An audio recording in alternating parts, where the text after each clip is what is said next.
Do, do, do. All right, we just finished a 220-hour playthrough of Baldur's Gate 3. Everyone, give yourself a pat on the back. It took us about 3 months to finish this game. This is stream number 41, so we're moderately deep into the source, I would say. Oh my god, that's a Vi emote. What the hell? Stop distracting me. Feels Vi? That's awesome. God, I want this to be slightly lower, but only slightly. This is distracting me.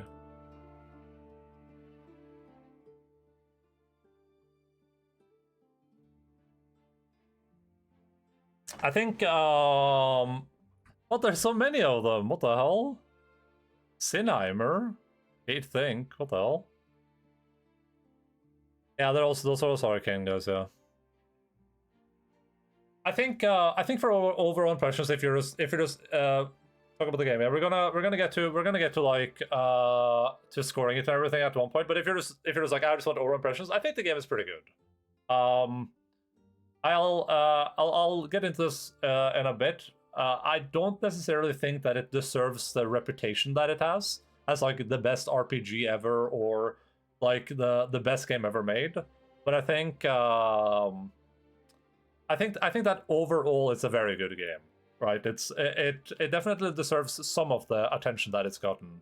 I don't think there's any doubt about that. It's not it's definitely up there. Yeah, it's not like the worst game ever made, but it's also not the greatest RPG I've ever played. I think overall the game has like a lot of problems, and I think for the most part when I look at games like this, especially with how much praise this game has gotten, I think I'll probably focus more on the problems than the positive things.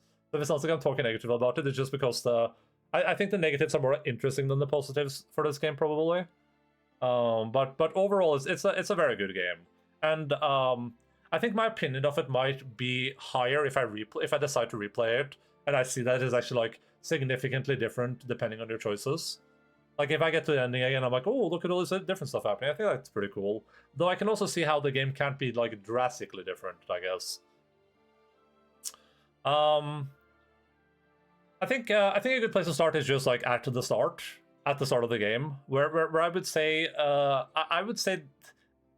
they do a little bit of, like, a weird thing. It's not necessarily weird, but it's one of those, like, they set the expectations really high at the start of the game. You have like a full CGI intro to the game, right? It's a whole CGI segment. You have this insane moment where you're like on a nautiloid and you're being chased by red dragons blowing fire everywhere, and then you have to escape from it. There's mind flares. There's like demons landing on it or devils landing on it. You have this insane intro, and then the game like it never does anything like that except for maybe at the very end of the game. Like that's the coolest moment in the game by far, I think. And I think it sets the like expectations really, really high for what you're like expecting, and then it's like it's not even like the Moonrise Towers fight is much compared to that. Also, no more CGI stuff, right? Like it makes sense to make a CGI thing for the start of the game because you can use it for promotionals and whatever, which completely makes sense. It's also a really, really good way to draw people in, right? Like, if I'm going to make a game, of course I'm going to make the start of the game really, really sick. So people are like, holy crap, this is awesome. But it does feel a little bit like...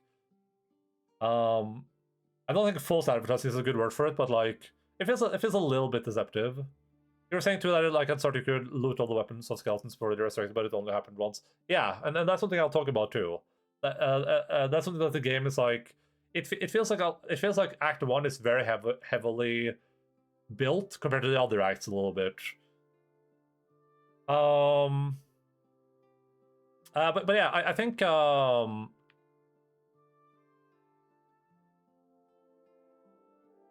yeah, I think that's like that was one of the biggest premises when they talked about this game. If you watch, I didn't watch too many interviews, but like people were losing their minds. I watched some of them.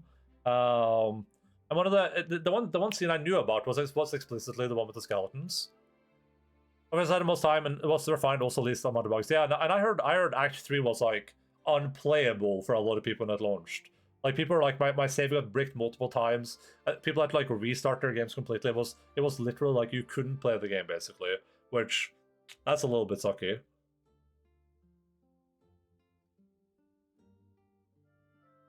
Like people would like they would like go to the sewers and then suddenly like 6 quests would fail just instantly for no reason. And then they couldn't go do those quests if they reloaded because the quests were just kind of stuck in that fail state or something. There was a bunch of weird stuff I heard. I mean, this has really weird monkey crap going on with the yeah, exactly. Like at the very end, there Will thought that I was Lae'zel. Like, how the hell is that even possible? How the hell does Will think that I'm Lae'zel? That makes no sense. That's crazy. That is insane. But yeah, I think a huge thing that I talked about a lot with the advertising for this game and a huge premise for this game was the idea that you should be able to almost approach every challenge as if you were in a tabletop game, right? They wanted it to feel like every time you go into something, it's like you're playing a tabletop game. It's not like you're playing a PC game. It's like, how am I going to use my tools to overcome this situation? And their big example is the one that I knew about beforehand, which I memed about when we got there, which is what Jay said. It's the one with the skeletons and the weapons. They were like, look, oh, you come to this room, there's some skeletons. And they're like, well, what if I loot oh, maybe I'll loot the weapons from them. And then when they rise up, oh, they don't have the weapons anymore. It's like, people's minds are blown. And that happens in like with a few exceptions. Like there's a couple of other times where that's kind of a little bit relevant too. That's kind of like irrelevant. They never really do anything like that ever again that I remember. That's like the moment where like, oh, whoa, which also kind of feels a little bit deceptive. It's like you think the rest of the game is going to be like that, but it isn't really. Most of the stuff that they do that isn't that is that is they have like a lot of ways to approach areas, right? Like the Simulation gets Sword in Act 1 is cool, but 2 lost that. Yeah, and also the setup for that is insane, right? Like that's like you need like an owl bear. You need to be a very specific character and then do things in a very specific order with like a animal companion that has like the honey claws, like, and you need to like leave and then go like that's just crazy stuff. That's almost unintended, right? That's like a thing where they give that guy the weapon and they're like, well, they're not gonna be able to steal this anyway, right?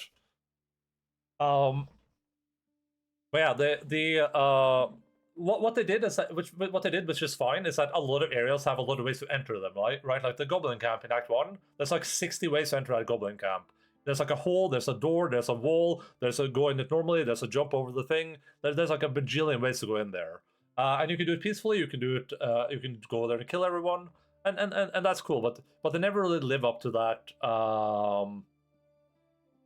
like setup moment again, right? Like technically I could have gone into the Goblin Camp, started throwing barrels around to set up for a fight in the future, sure, but not in the same way. Like I couldn't like and some stuff I'm saying might be wrong because I didn't try it out, but like I don't think I had the ability to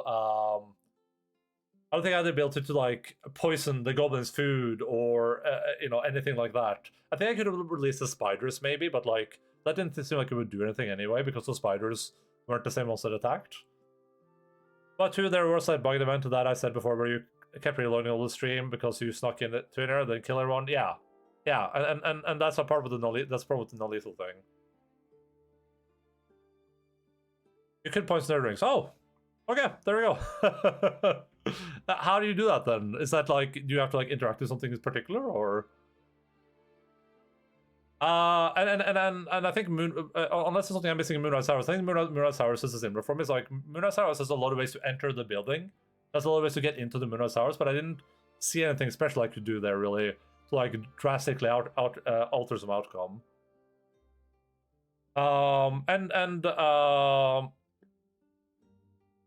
other problem I think is the non-lethal damage. And knocking people out, like the thing Jace just said. Just cauldron. Okay, cool. Yeah, that's good to know. I probably missed some areas where you could do that, and that's really cool to know. I still think they didn't do too much with it, generally speaking. But I get that I probably missed a couple of areas where I could have really altered some stuff based on that. But yeah, I think the non-lethal damage in this is like arguably bad because it feels like such a half-assed mechanic. It feels like a very cool mechanic that you're like, that is really cool in a game like this, but with It was so buggy for me, dude. Every time I was like, I'll knock these people out because I didn't want to kill people, almost exclusively was buggy. And I think I found out, I think that eventually I resolved that you can only knock people out that are temporarily hostile. If it doesn't say they're temporarily hostile, if you knock them out, the game's just going to be bugged. Like, there's just nothing to do about it. There were so many times where I knocked people out and either nothing happened, or like I literally bugged the game to hell, or they would just like wake up and then nothing happened anyway, right? It's cool when it works, and I guess it only works if they're marked as non-hostile or whatever, or temporarily hostile. But I feel like maybe they should have done something differently there. Like maybe they should have had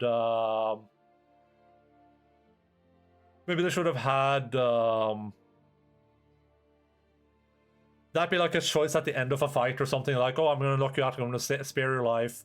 Maybe they should have explicitly made it so you can only do that against enemies that have the temporary hostile tag or whatever, because it really like messes your game up. And I can see people having this problem and not like really understanding what's happening.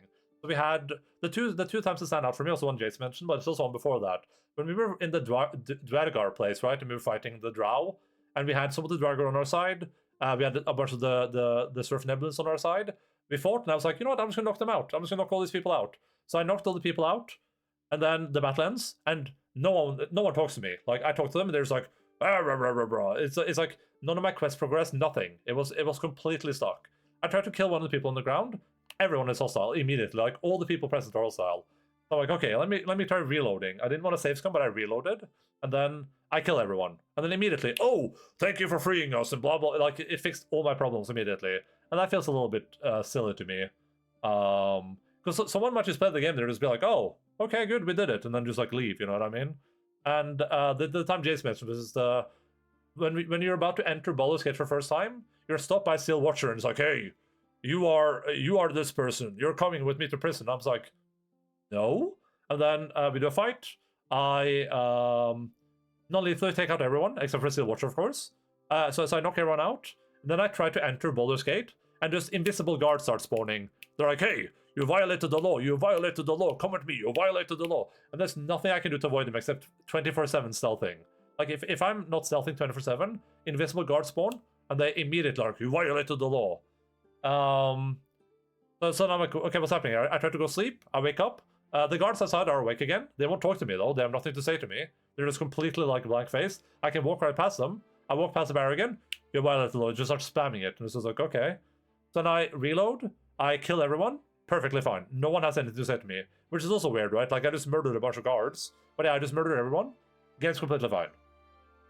So yeah, I feel like that's like a really half-cooked mechanic in this game. It's cool. And the few scenarios where it's viable, that's cool. I don't mind that at all. But I feel like it should have probably cooked a little bit more. It feels like a mechanic that was just kind of like added in because they're like, hey, what if you have no lethal damage? You're like, oh sure, just shove it in there, and they didn't really have time to do much with it. I think that's like a final part of this. Like, you do end up having a lot of ways to solve situations in this game, but I wouldn't say anything significantly different than any other game that I played before. Like, you had a lot of different ways to solve situations in Baldur's Gate 1 and 2. We had them in Pathfinder Kingmaker. Like, I never got the feeling that, like, ooh, the interactivity here is crazy. It's like on a new level or anything. There's definitely like some situations that feel like you have a lot of control. Like taking the weapons from the skeletons. There's some of those situations where it's like, oh, there's a lot of control here, but it doesn't feel like there's like a lot of like. It doesn't feel like I'm playing a tabletop game at all during this. If anything, this feels like the least tabletop gamey RPG that I've played, maybe. I do think there were some times where I felt like I had some pretty unique choices, and I felt like the events kind of went my way. And I don't know if I'm going to talk a lot about it, but I do think the evil playthrough I did was pretty decent. And this, like, doing a kind of like a powerful, like a power hungry villain type deal where it's just I'm after power, kind of worked. I think it kind of did well. I think the ending is a little bit too sappy. Everyone's happy. Everything went well, but because like my one for an ending there is I grab the crown of Karsus and become a god, right? That's what I kind of was looking for. which the evil ending kinda is, but that's also a little bit like, eh. It's like a flavor of evil where they decide the flavor instead of you. It's like, well, you are the mind flayer evil instead of being like your own type of evil. But yeah, basically, what Gale did, I wanted to be. Yeah, exactly. Yeah, I wanted to do the Gale, and I was encouraging Gale to do it because I was like, maybe I can just betray him, right? Same with Azarian. I encouraged Azarian to do his ritual because I was like, what if I can do the ritual? Bang a god, yeah. And I would say for evil playthrough, like I think there were a decent amount of evil choices. I think most of them were okay. I think a lot of them swayed. Like I don't think there was a lot between good and evil in a lot of cases. Like usually it was like really good or really evil. But they did a decent job overall, I would say.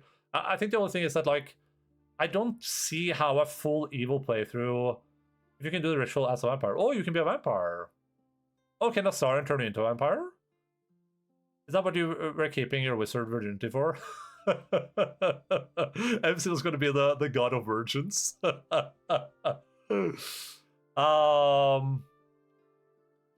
I was going to say that I think that very early. Oh, that's cool. I had no idea. That's really cool. That's something to think about for future playthrough. That's awesome. For an evil playthrough, like I would say I went like 70% evil, maybe like, you know, I did some good stuff sometimes, but for the most part I was making choices that were for enabling myself. But I don't see how like an evil playthrough was significantly different, because like there's opportunities to like side with the absolute at the start of the game, but I assume you kill Ketrick no matter what, right? So it's not like I can go to Ketrick and be like, hey, Ketrick's like, join me and be with the absolute. Like that's not an option, right? So like the evil playthrough is like Ketrick is mad at you and then you kill him anyway, and then you go to Baldur's Gate and you kill him anyway. Like I don't know, like obviously it would be a lot of work to do that, but I guess it's just like the evil playthrough just kind of like, I'm gonna be an asshole to everyone.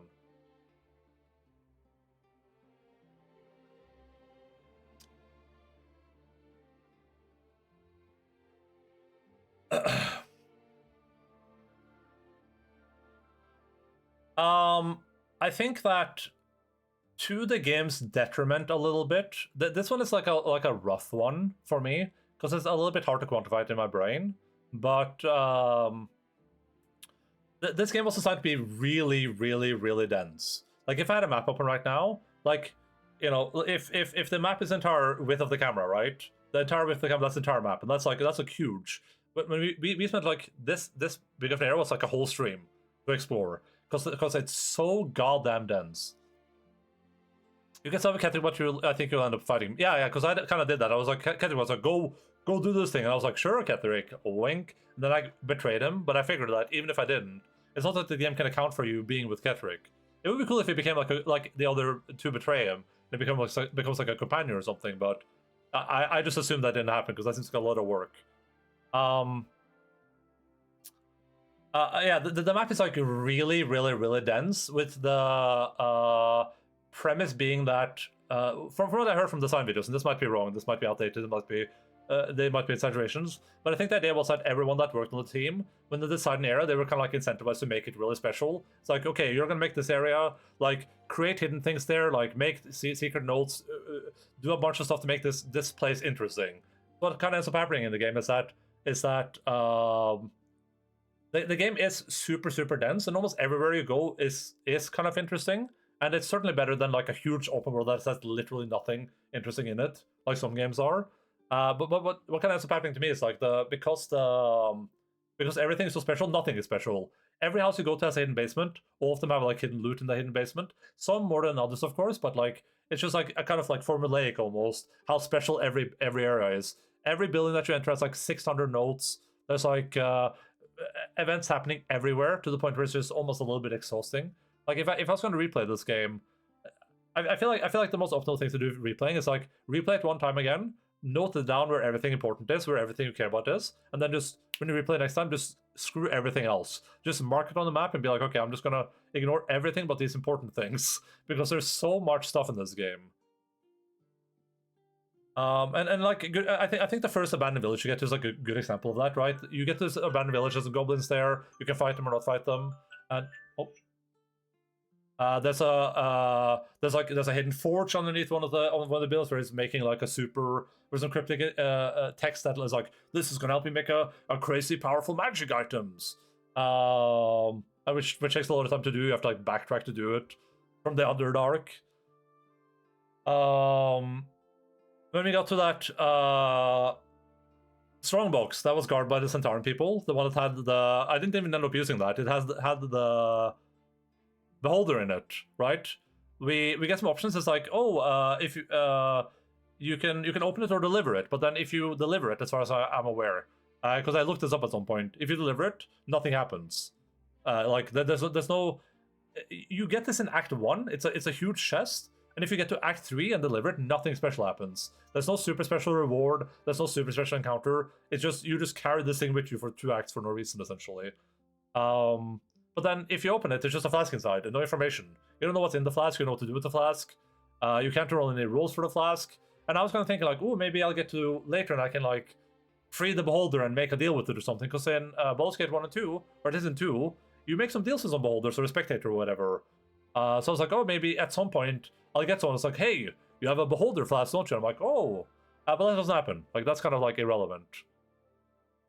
So you know, just something where it's like feels a little bit half cooked. A lot of these special things just kind of feel a little bit half cooked.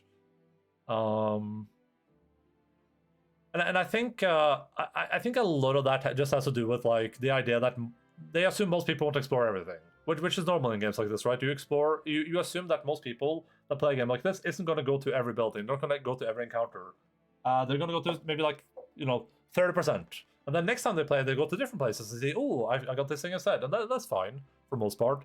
But it does end up feeling like they could have maybe spent more time.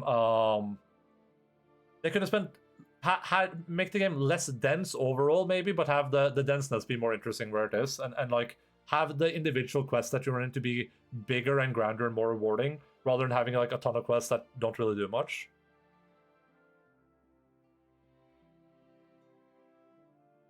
And from an RPG perspective too, right? Like when we talk about like the best RPG ever made, most of the choices that you make in this game are very temporary. You have your companions with you, and the companions they grow up, they grow with you, they change, they have opinions on things. That's cool. If a few people follow you from Act 1 to Act 3, that's cool.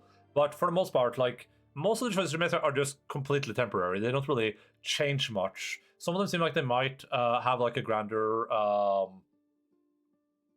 like they might matter more overall. But overall, it doesn't really necessarily work out that way, I guess. And I think like Act 1, we have the choice between like, do we side with the druids or side with the goblins? And it doesn't really necessarily feel like that choice matters much, I guess. Like, I guess if it determines what companions you get, but other than that, it's just like nothing significant changes. It's not like because I sided with the druids, a big thing happened later in the game. There were some runoff decisions based on that, right? But nothing nothing super big. But still, with all of these temporary choices and with the long-term choices that do matter, there's still a lot of like interesting playthroughs to be have. There's a lot of like I imagine anyone that's watched me play this game and played it themselves, I imagine the playthroughs were like relatively different. Different people probably survived. Different moments happened. Some moments are obviously going to happen anyway, right? Like MC said that he got like the same ending I did. Like obviously, alterations like that aren't going to like be super huge because they necessarily can't be. But like, let's say I'd roam as someone else, then it would have been different, right? So from that perspective, that's pretty cool. But I think the big thing is just like when I play a game like this, I'm like, I wonder what would have happened if I'd chosen this or chosen this or chosen this. And the answer probably for most of it, except for the big choices, is going to be it's just a different conversation. Like if I chose to save the last light in instead of letting Shadowheart become kill the lady, like Shadowheart would become like a different character. The last light in is alive, but like beyond Shadowheart, there no big change to like the overall story happens. I don't think, right? Like nothing big is going to happen because I chose to not fuck with the last light in. But Herod survived anyway, so. And I thought this was particularly disappointing with some stuff. Like, Karlach's quest feels pretty hard in this. I don't know if she has the hardest quest to finish, but it's just like, if... I was obviously under the impression that, like, if that guy dies in Act 1, of course I can fix Karlach some other way, right? Surely? She's not just gonna get murder-rated, right? But it's like, I guess if that dude dies in Act 1, then she's just dead. Well, first of all, she wouldn't follow you. You can probably avoid... There's probably ways to, like, bug that out, I assume. But yeah, I guess if he dies, then it's just like, Karlach, that's just the quest done from Act 1 already. You just made a choice in Act 1 that's permanently screwed one of the characters over, which is a bit weird. It feels like... and that feels like a place where they should have had more options. Like, why do I have to choose between the goblins and the druids? Couldn't I just have taken the tieflings away? Like, the tieflings didn't care about the druids. It feels like maybe there should have been an option for something like that.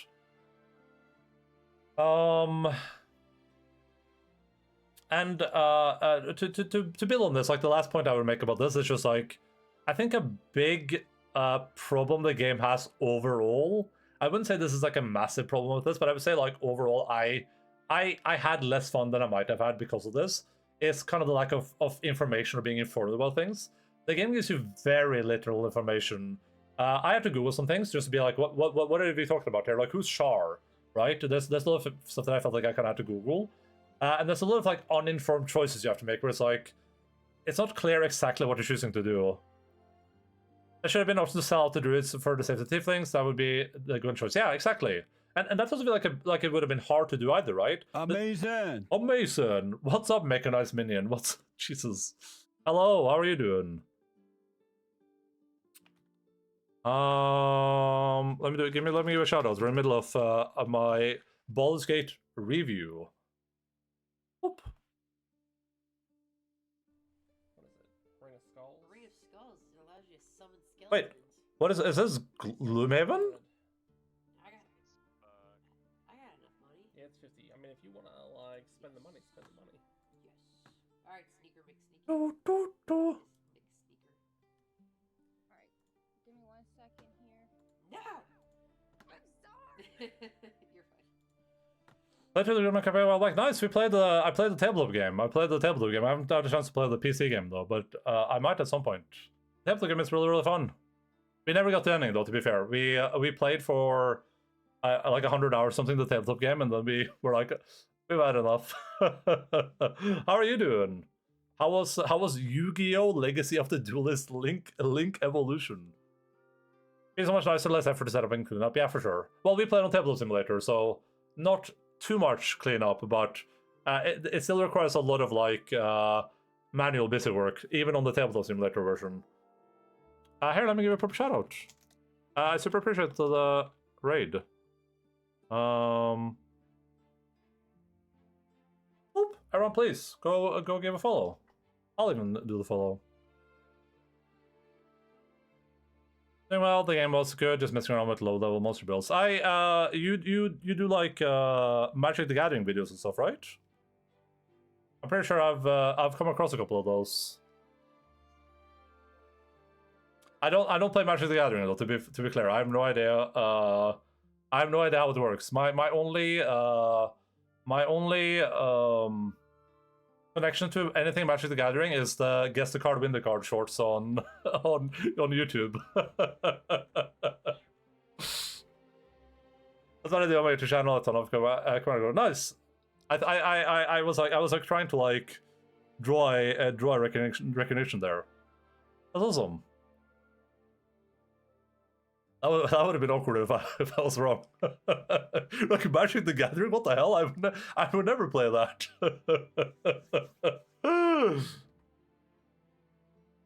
Endaline here, video orchestra. Everyone, like I said, everyone, please go give a follow. We just finished Baldur's Gate 3. If you haven't played the game, if you're worried about spoilers, I'm spoiling everything. I'm deep diving into it. I would never play the superior card game. Yeah. So we're doing a deep dive right now. If you're worried about spoilers, I recommend closing the stream out, doing something else. Super appreciate the raid though. I was reflecting on. Yeah, I was gonna say I feel like being able to sell out the tieflings would make a lot of sense for the storyline too, and it doesn't feel like it would be like a big difference, right? Like why couldn't I just go to the thief and be like, hey, this place is gonna get attacked. We're just gonna leave. And they're like, all right, cool, let's leave. It feels like such a no-brainer because the druids want them gone anyway, right? Like, I don't know.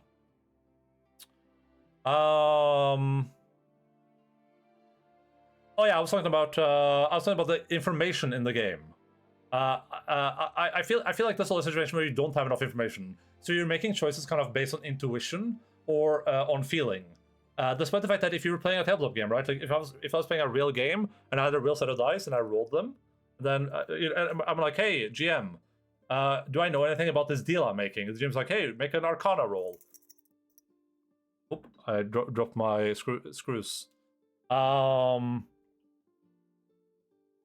Then you would be able to get more information out of the game. And this is it's like it gives you no information, almost to the point where it's like if I was playing this casual, if I had less insight, like generally, like I kind of understand the game design a little bit, right? Which helps me to make some choices. But if I had less insight, I would just save scum the fuck out of this game. If you're like a normal casual player, just save scum every decision. You know what I mean? And I don't think that's, there's something wrong with save scumming. Save scumming is completely fine if that's how you like to play. But I do prefer to like be able to make bad choices, bad informed choices, right? Like there's a difference between like I made a bad choice because I misinterpreted or I trusted someone wrongly or something. That's cool. But I don't like when it's like, oh, this would obviously lead in this direction if you do this thing. Amazing. Jesus Christ. What is with the raids? I'm just trying to talk about the goddamn video game. Stinky boy.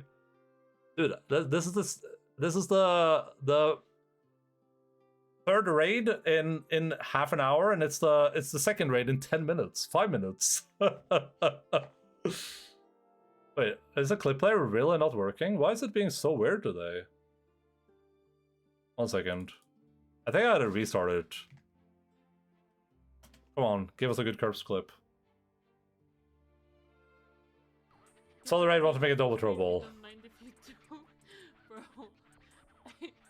Oh my god, it's But thank you for being a little bitch. Katamari. That's right. Katamari. I said it. You should cry now. That's right. There's two of you on screen. Ah, thank you so much, Corpse. Can I even do another shout out? Isn't that on cooldown right now? Oh, it works. Thank you, Curbs, for a raid. Everyone, please. Curbs, it looks so shocked in that clip, yeah. Curbs usually looks shocked. Please go click the follow button. Thank you so much for a raid. I love Katamari. Katamari is really, really good. It's one of the most cathartic games I've ever played. It's in my face. Please don't bully me. I liked your Lady Dimitrescu cosplay. How was Silent Hill? Welcome in, everyone. Endaline here, video game broadcaster. We're currently giving our thoughts on Baldur's Gate 3, which we just finished after playing for 220 hours, 41 streams. I'm going to spoil the hell out of the game. I'm actively spoiling right now, and I'm not going to stop. So if you're worried about spoilers, you just have to close your ears, close your eyes, close the stream. Night, you know, whatever works for you. Well, this is night, I guess, but... I'll pay a fantastic stream, Corpse. I don't know what your knowledge in Baldur's Gate 3 is, but I will actively spoil it. I'm spoiling it as we speak right now. I'm just delaying a little bit so people can close their ears and leave if they have better things to do with their time.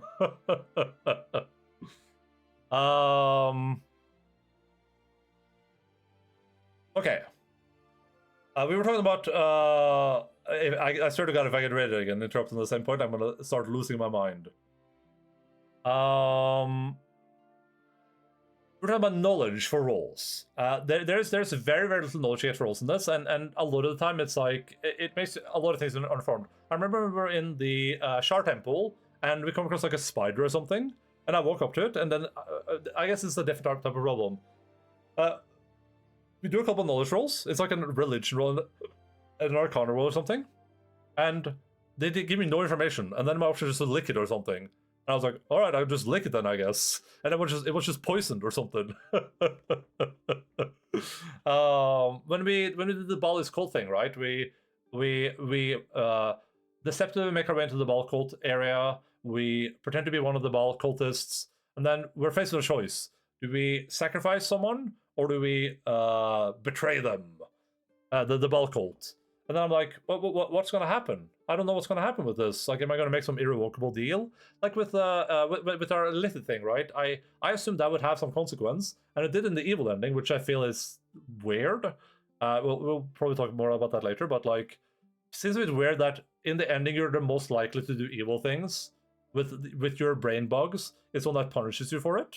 I feel like you should probably punish that in the good ending, but sure. But then, like, I was thinking, like, okay, if I make a deal with Baal here, is my soul going to be bound to Baal now? Like, is it game over? Like, or is it nothing? It's just a nothing bird. Or just get more powerful? And I guess maybe the answer is you just get more powerful, but I couldn't even figure that out. So, but yeah, I think the overall gameplay is fun, and I would say like mostly engaging. But I think that it suffers from being a 5th edition adaptation, because I don't think.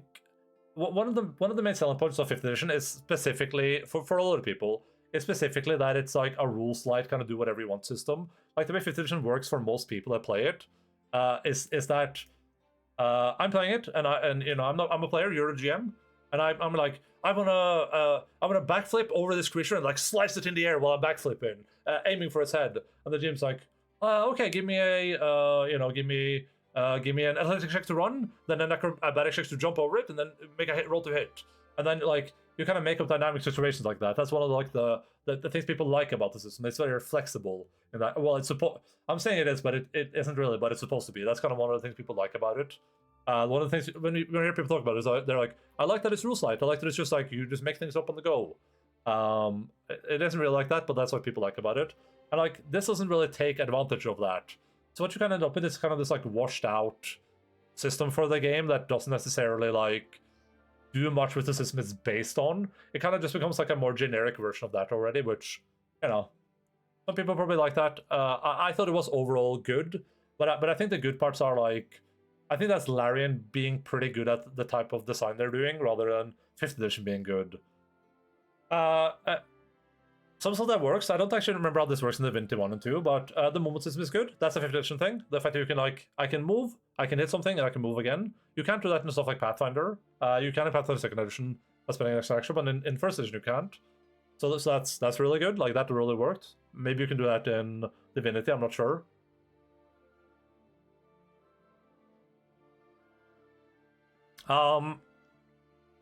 The action and bonus action system, I think, is overall kind of confusing and like maybe poorly interfaced.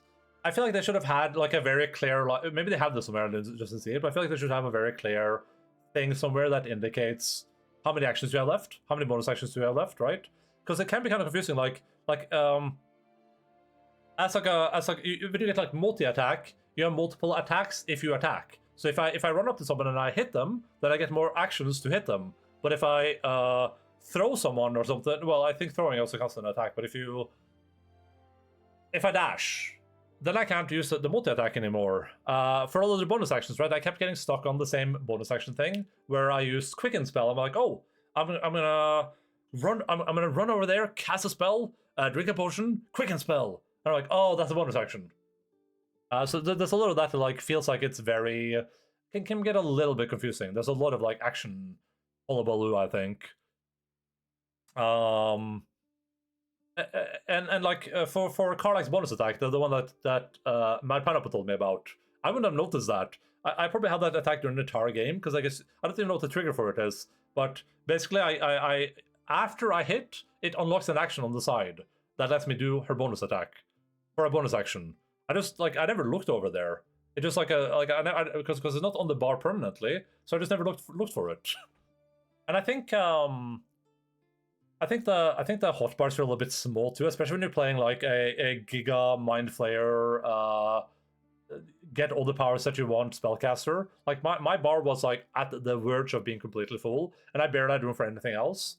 So I feel like they could have maybe done something there to unclutter it. There's like a lot of stuff on it, and sure, I've done some work there too. I could have made a custom bar or whatever, but it's good overall. Just maybe a little bit. Maybe let me just make it bigger or something, you know.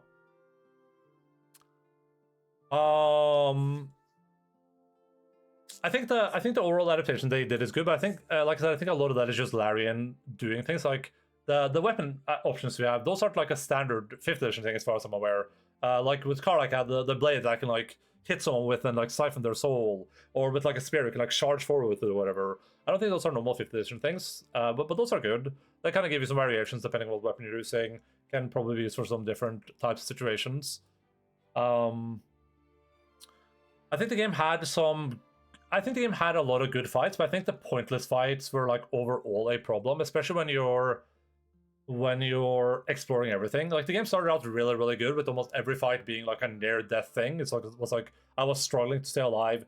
Characters would die.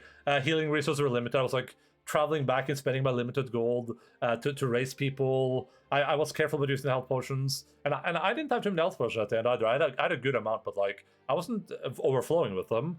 But then like towards Act 2 and kind of all throughout Act 2 and even into Act 3, most of the fights kind of became a little bit trivial. There were some exceptions, of course, where I actually like lost or I got close to losing, but most of them are like very, very trivial. Where it's like I'm not even really using resources on them because they're just so easy to beat.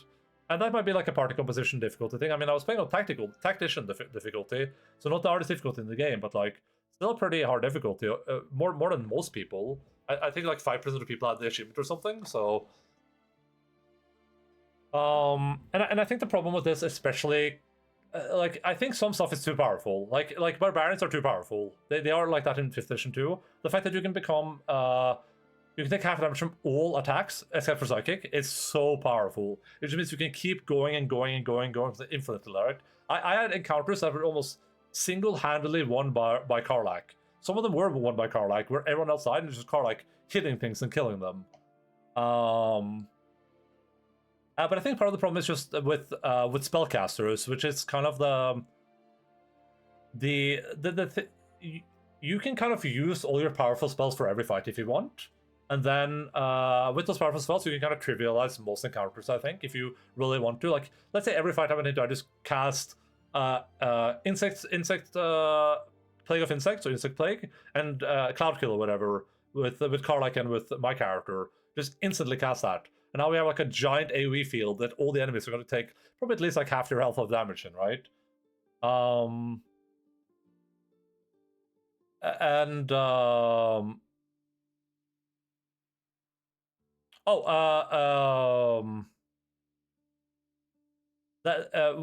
What this means is that if you want to challenge yourself, really, then you need to restrict how much you're resting, and that's kind of what I did, right? Like I decided to set like a strict resting schedule for myself, where I'm like, okay, I'm going to do after a significant fight, I'm going to do a short rest, and then after 2 of them, when I can't short rest anymore, I'll go long rest, and that kind of kept the game a little bit more challenging. But what I could have done, I had enough food for it. I could have done 1 fight, long rest, 1 fight, long rest, 1 fight, long rest, and just been at full power the entire game.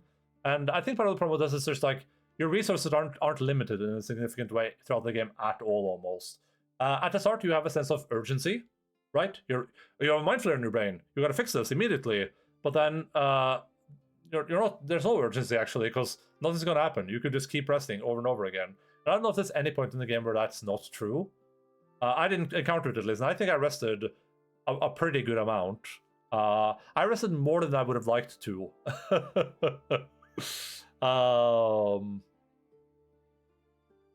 And like towards the middle of the game, right? I just had infinite camp supplies. I could have rested like 100 times or something there. So yeah, that's just like a little gripe. Not a huge problem with the game. I think the fighting was overall good, but that's just like it's just like a griper they could have done way better, especially on harder difficulties. I feel like they could have tried to limit resting way more, because that's the way you make the game harder. I think it's by really making it feel like you can't just go rest all the time. I also think that stealth is pretty bland in the game. I think that it's like boring and it's pretty frustrating overall. Some problems is that it's not always clear when enemies can see you, and that's because they have vision cones that you can see on the ground, but you won't see them if they're above ground. So if an enemy has vision down up here, you won't see, but not down here. They will see you when you're up here, but not down here, right? And there's no way to tell. There's no 3D vision cones, which is kind of annoying. That led to a bunch of times of me getting caught when I was like, I was safe there. which that seems kind of avoidable. I guess you could have added a little thing that shows you getting spotted or having to roll or something. Sometimes enemies are tied to objects and sometimes they're not. Sometimes an enemy will, I'm a guard. I'm guarding this thing, the mug. Sometimes if I picklock this thing or try to steal it, they'll notice immediately. Sometimes they won't. It's completely arbitrary. There was no rhyme or reason to it. So you almost have to try it first to be like, okay, let me go pick this thing, see if they notice or not, and then just reload. And like the game isn't a stealth game necessarily. It's not supposed to be Thief or Dishonored or whatever stealth games are out there. So it's fine for what it is, right? I'm not gonna like nudge it down to 10 grades because it doesn't have good stealth, but I think they could have done a better job overall. I think some of the choices were just frustrating with no fun. An example is like, if I successfully pickpocket someone, they will notice. I think it takes them a few seconds usually, but they will notice that something is missing, and they will start looking for the culprit, you. And they won't, and like, they just immediately assume you stole that from them, and you can run away from them, and then they just forget what happened. So you just like, the thing you do sometimes is like, you'll steal, run away, they'll be like, so there's a thief around. Just wait for them to stop doing that, you go back, it's as if nothing happened. So it's like kind of like, why even have that be a mechanic? Like if I failed on the pocket check, sure, I get that, that's fine, but I didn't fail. So why are they immediately noticing something's missing, right? The same if you steal something that is in a container, they'll notice that it's missing. That's kind of a cool mechanic, right? Oh, they notice the thing's missing, but they just do the same thing. Just be like, there's a thief around. Run away, come back later. Nothing. They don't care anymore. And just overall, it just feels a little bit undercooked. It's just like, sometimes items are marked as stealable, sometimes they're not. And which items you can steal, which you can't, it doesn't always make sense necessarily. And almost regardless of what you see, people get upset about it. Like, I think I recall stealing like an apple in Baldur's Gate, and we're like, pay the 2,500 gold fine for stealing an apple? I would get it if I was caught stealing like an artifact or something, but like, I stole an apple. That's just another thing where it's just like, doesn't feel like it got cooked too much. It feels like it was kind of like thrown in there a little bit. Like, hey, it works. And it does work. The bartering system too is just kind of like whatever, as far as I can tell. I tried multiple times to actually barter with people. I tried to like, my character has 23 charisma. It's not called inspired, but she has the thing in persuasion, deception, intimidation. Right, she's a very very charismatic person. They got like a 90 discount or something. But when I tried to barter with people, and I tried to like give them less money, it just wouldn't let me. Even if it was like 3 less gold, they're just like, nope, I'm not gonna do that for you. So I don't know. I guess maybe if you get better reputation with them or something.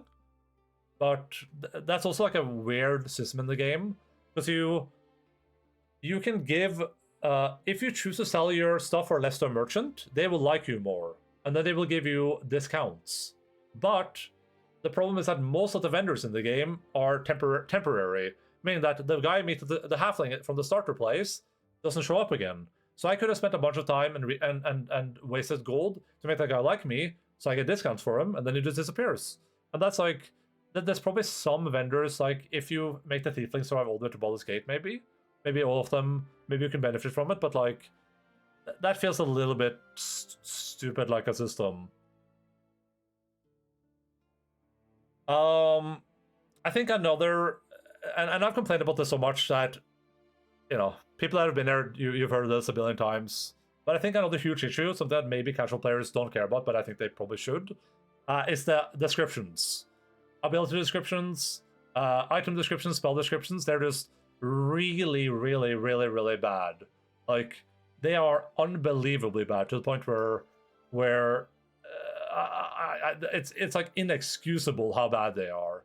This is like a consistent problem throughout the game too. It's just with everything. Like a spell might just say has a chance to do a thing. That's all it says. It doesn't explicitly tell you what it does, what people have to roll, what the DC is. It just says has a chance to do a thing. Oh, this thing has a chance to do a thing.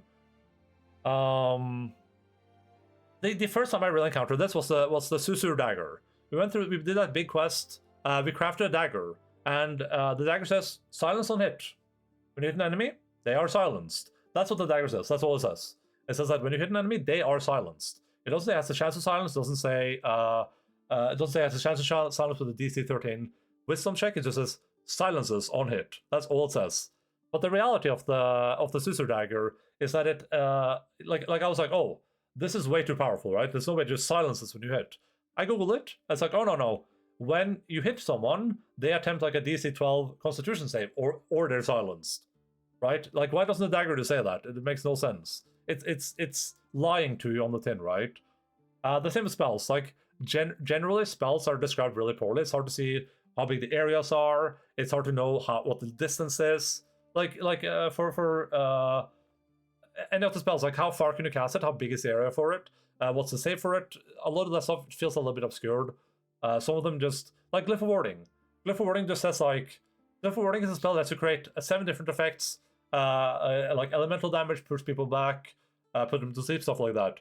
The spell just says like, inscribe a circle of arcane glyphs on the ground.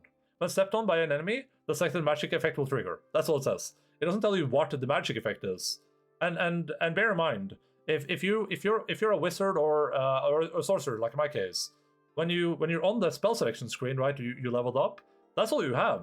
That's all you have to go by. That means that I would have to pick the spell, like save, pick the spell, go out, see what it does, quick load, go back, replace the spell if I don't like it. Like, that just seems like such a weird thing to do. I think that just having the information there should just be there. Like, if they want to hide it behind like a complication dialogue window, whatever, that's fine. But it should just be there. Just give me all the information. I also think that from a general design perspective, they should have just had window like when you're hovering over an ability or a spell or anything. I think just have like a preview video or something that like shows you what it does. Like God of Ragnarok does that, right? Like, anytime you pick an ability or look at a rune or something, it shows you like, this is what the thing does. You're like, okay, cool. Now I know what it does. You don't have to do like guesswork or anything like that. Which maybe that's a lot of work. Sure, it would be a bit more demanding to put that into the game, but it would also be really helpful and probably make the game way more approachable for people. I bet a lot of people have quit this game because stuff was just confusing and they didn't know what things did and how things worked and what's the bonus action, what's the regular action, why can't I do this? Why can't I do this? I just did this. I think to say something positive though, I think the way the skill checks works are cool. That's like a really cool and intuitive thing to do. Dice in the middle of the screen. What you're likely to roll underneath gives you like a modifier, and then underneath that, ability to like add to the roll. Super cool. That's a really good design. I thought that was good. Anytime you encounter it, basically, and being able to like roll it, re-roll it. That's a good way to do those skill checks because it adds like a lot of weight to them. It feels like you're actually like at the table rolling a dice and looking at what the outcome is instead of just kind of happening automatically. But I think the problem with this too is that there's a lack of clarity outside of the big boy rolls, which I thought was really bad. Like, that actually just made me feel bad most of the time. It wasn't fun. And the same with the random dialogue rolls, right? Like, there's no indicator that they're about to happen. You have no like, it doesn't pause the game and be like, there's a perception roll here, or there's no option for that either to be like, ooh, perception roll. Do you want to use something? It just happens. You just run up, something happens. Sometimes you might interact with something, but it just happens. And sometimes you run forwards. All your characters roll perception. They all fail. GG.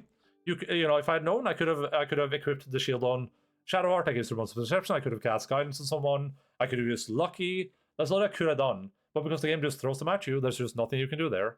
I can't use inspiration, and most of those don't really matter, so it's whatever. But it still just feels bad. It feels bad that they had this really cool dice system that you just kind of ignored for everything else in the game. I guess for brevity's sake that that would have slowed the game down a lot, but just give me an option, right? Have an option in the game. If someone wants to do that, let them do it. Maybe have a differentiation between like important role and non-important roles. I don't know. It also kind of makes it hard to know if you should or shouldn't interact with an object, right? Because sometimes interacting with an object might open up a dialogue window, and then you have like options to roll for things. Like, oh, roll for Arcana. But sometimes interacting with it just rolls Arcana, or sometimes it just activates it without telling you anything. So it's just like that doesn't feel very good. The game doesn't show you what the roll was. It just says you failed. So you don't get that like you don't get that fun feeling of seeing a dice roll and see it land on something and then be like, oh, I rolled a 1, or I rolled a 20, really cool. It just has succeeded, failed, whatever. You have to go into the log to see if what you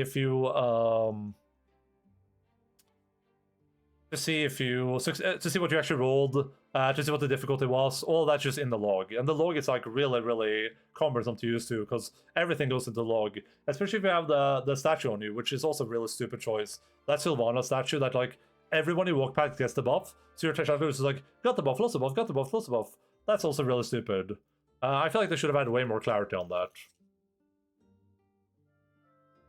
And like I said, I think they should have at least have had an option to just pause the game when you do a roll. Like, my character runs up, does a roll, pause the game. Let me decide what happens next, right? Go into turn-based mode immediately. Because what happened in this, which is kind of ironic, because I complained about this in Baldur's Gate 1 and 2 as well, is I'll walk forwards, I'm walking forwards, and then I'll say a bunch of perception rolls, and someone will say, there's a trap here. I walk straight into the trap, everything explodes. Because by the time they've alerted me that there's a trap, my character's already walking forwards into the trap. And I'm not gonna I don't wanna slowly click my way forwards, right? That feels like such an archaic design. I shouldn't have to like minimally move forwards. Maybe there's an option to pause, I just didn't see it, that's possible, but I didn't see one at least. For dialogue, it has the same problem with the skill rolls, right? Like, there's no indicator there. You'll talk to someone, just be a history roll. What was the history roll? No idea. With part of the problem there being that, like, only the person talking has to do the roll too, which means that if a conversation randomly has an Arcana roll and you're not good at Arcana, that's gone. That's gone now. If Gel's in the party, Gel could be in the party, he could be right next to me. He doesn't get to do the roll, he doesn't get to participate in the conversation. I can't choose to do the roll as him. I have to do it. If I fail, game over. GG. You don't get that information. And I guess they're doing this because for the most part, those are just pointless. I was eating sushi. Yo, Mojo. I think they're doing this mostly because they're just pointless things that don't really matter. They just give you a little bit of tidbit information. But it's still a little bit frustrating because what it also means, right, is that if you're playing the game as anything but a charismatic character, let's say you're like a barbarian or something, you're kind of incentivized to have a charisma character do all the dialogue. Despite the fact that obviously you want your character to be the one talking to people. But if you do that, then you can't do, like, a lot of dialogue options are just cut off from you, right? Which I think would feel bad. Like, I'm really glad we went to charisma character just to avoid that problem. Another problem with both of these is that you never actually know what you're rolling for, right? There's no indicator for what you're actually rolling for. If I'm playing like if I'm playing a tableau game and I walk up something and I'm like, can I know about this? And the game's like, okay, roll Arcana. That doesn't happen. In this, it's almost just like you woke up, an Arcana roll happens. What were you rolling for? No idea. The game doesn't tell you. You have absolutely no idea, and that also means that you don't know how valuable it is. So what ends up happening is that you can because you don't know what you rolled for, you don't know if it's important or not, which means that you can end up spending a lot of resources on succeeding on a roll that's worth literally nothing, right? Like, it could be completely valueless, the thing you're spending your roll on. And I would argue that it usually is. It's usually completely pointless. Like, I spend a bunch of time trying to get those survival rolls done, but it's just chests, and they have nothing in them except for a little bit of loot.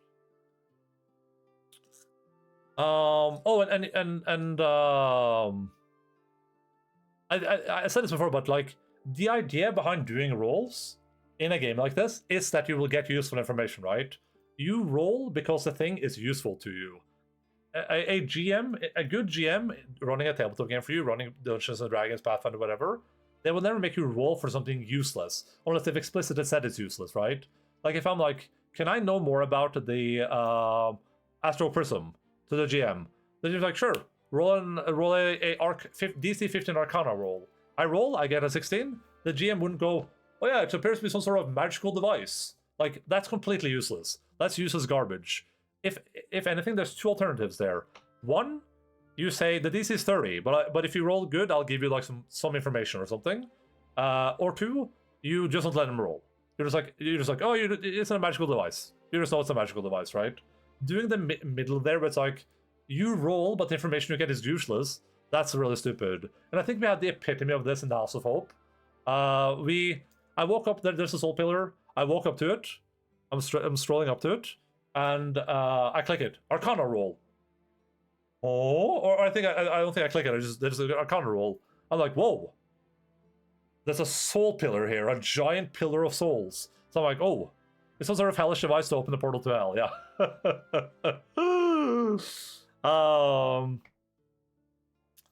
So I'm like, I need to know what this is. This looks really serious. So I buff Astar into hell. I give him all my stuff. I give him bend luck. I give him guidance. Everything I have. Shove it into Astarion. I give him a ring with Arcana on it. He rolls up and he's like, he succeeds. And I'm like, oh, that's my boy. And he goes, it appears to be some sort of a nefarious, devilish pillar of souls. What? Like, what are you talking about? Why did I make that roll? That's useless. I'm in Archfiend's game. We did 220 hours, Mojo. 2 hours and 20 hours. And we're an hour into the review so far.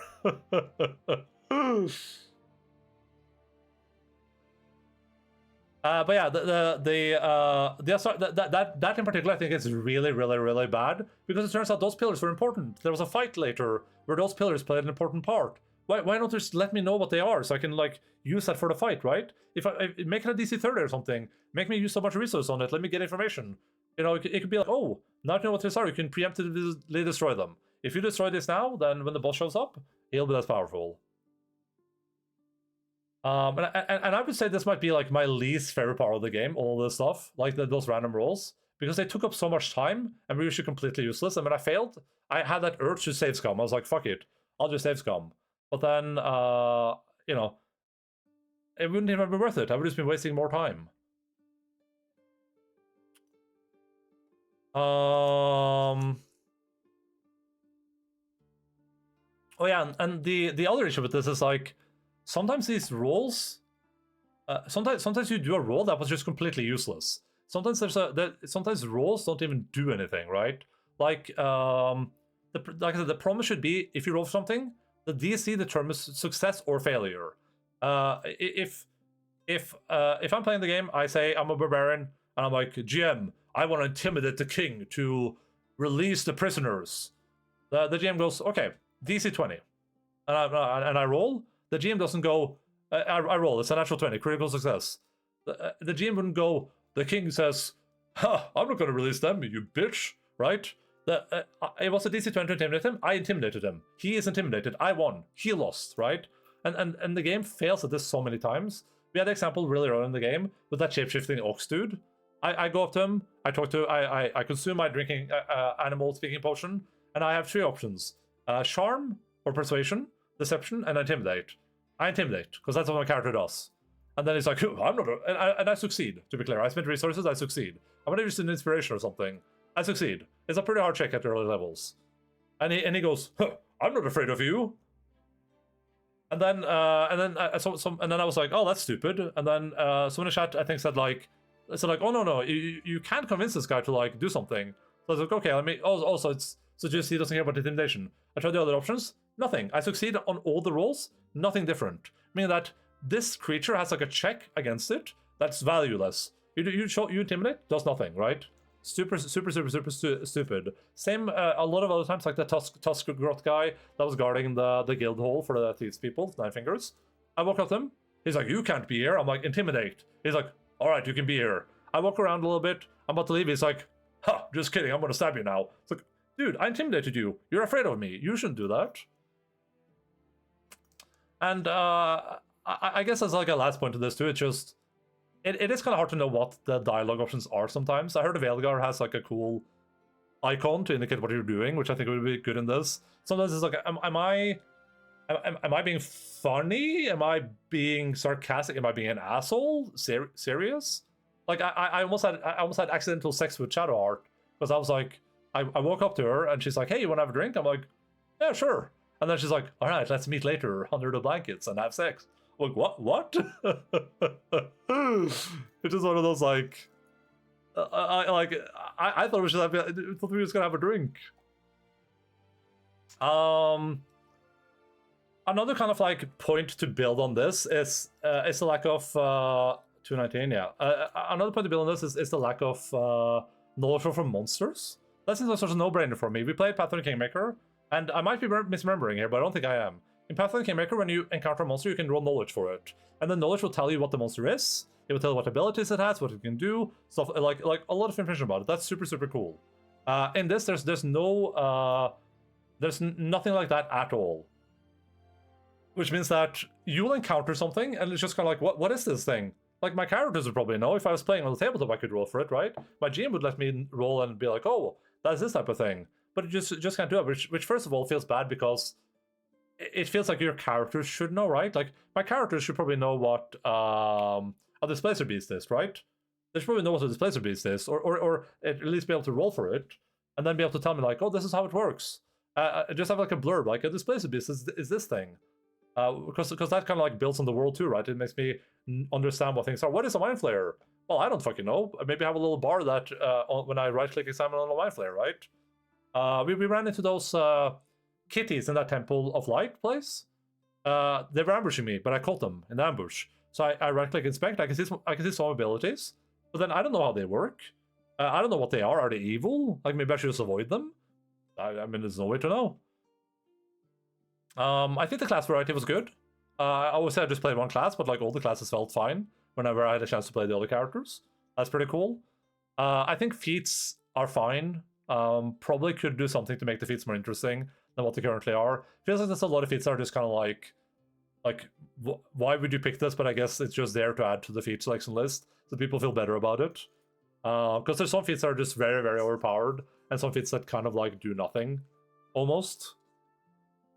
Like, I don't think there's so much reason to play the same class twice in this, right? Like, I would never play a sorcerer again in this. I don't know if that applies to any other class, but it just kind of feels like if you play the class once, you probably don't play them forever.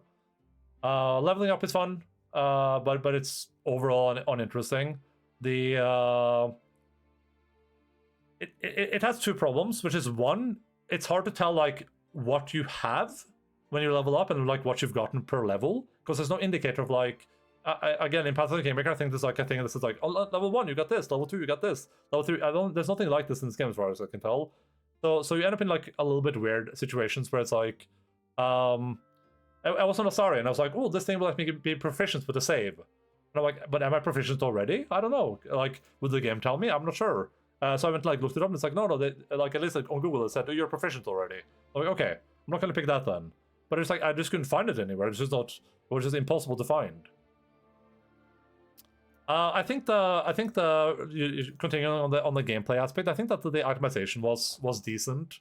But I would say like there's a lot of variety, but I wouldn't say it's very like good necessarily.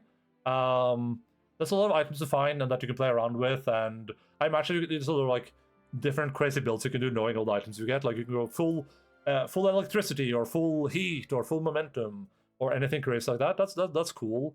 But I think part of the problem is that you find all the items in a very linear fashion, right? Like the game is essentially a line almost. Sure, in Act 1 you can decide where to go to grab items. In Act 2 you can do that. In Act 3, but let's say there's a really cool item for me in Act 3. I can't get that item in Act 1, so you're just kind of like, you know, you're playing 60% of the game, or 70% of the game without that item now, which they could have possibly done something with that. I think. Maybe had vendors that show up earlier that have stuff that will travel along with you, stuff like that. And they avoided this in like Baldur's Gate 1 and 2, right? Because to an extent, there was a bit of this problem too. But in both of those games, you could travel to Baldur's Gate and you could travel away from Baldur's Gate. So I could go to Baldur's Gate and be like, oh, look at all these items. I gotta save up for this item.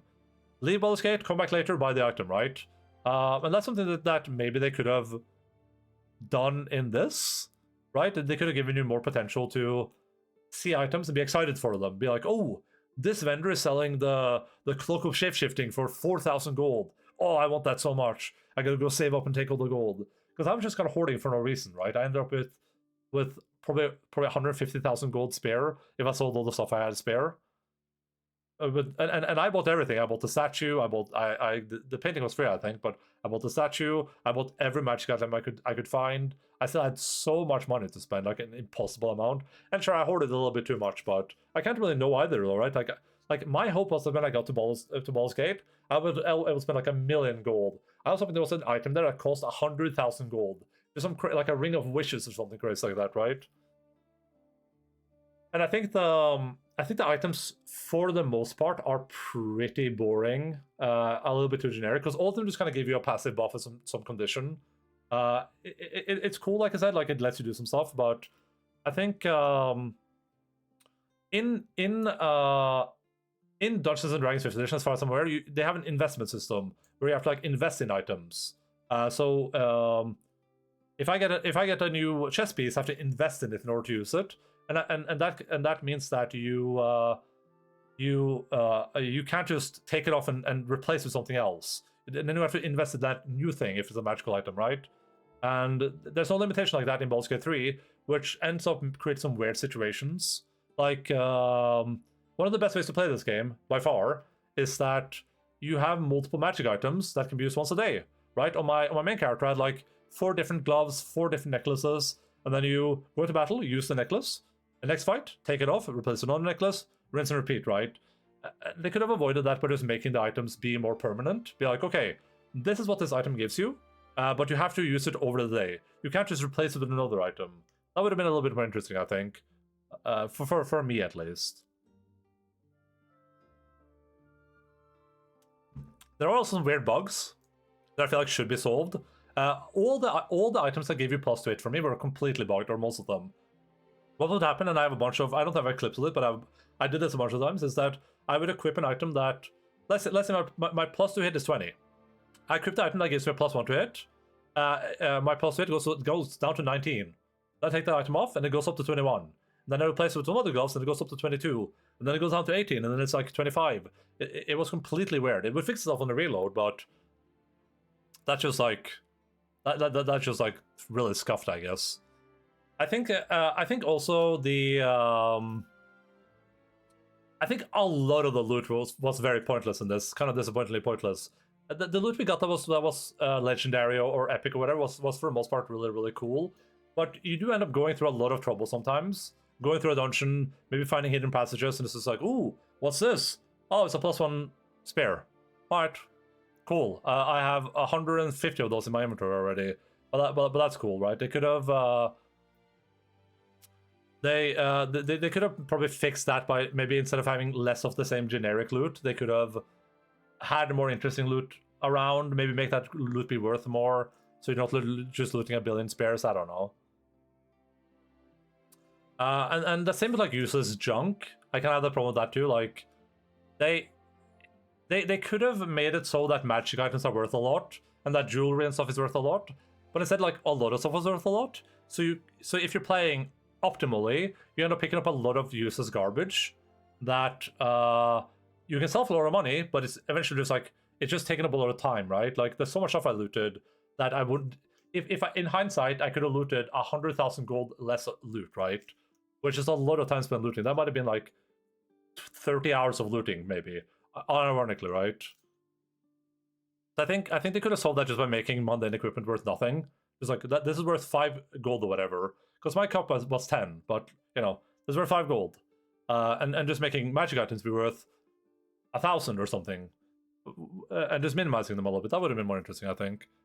The same goes for like the inventory management. Like it's okay. There's a sorting option, but other than that, there's not really much you can do with it.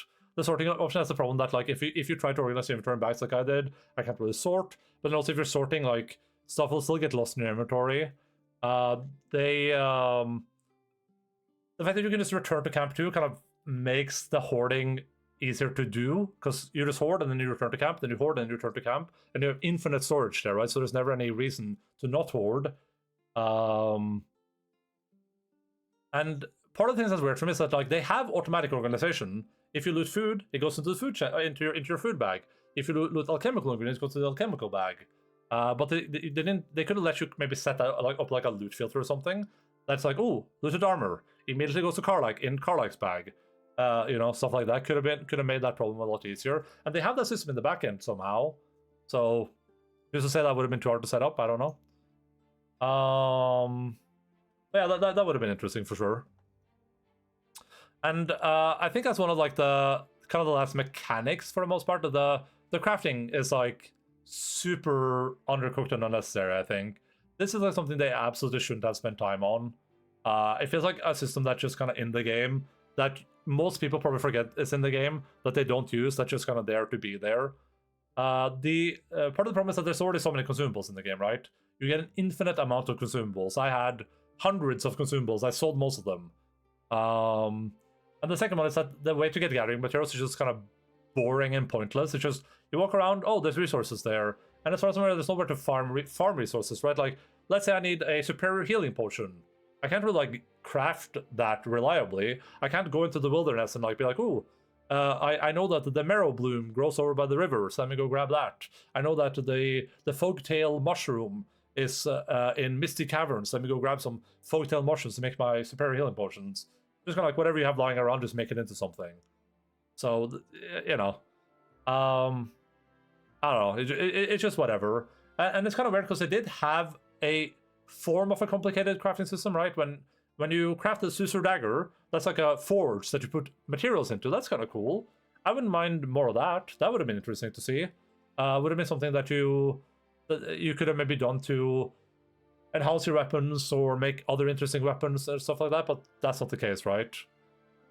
There is also like a lot of consumables in the game. There's a lot of them to the point where it's just like it almost becomes pointless to pick them up and use them. I ended the game with like 100 scrolls or something, 50 scrolls.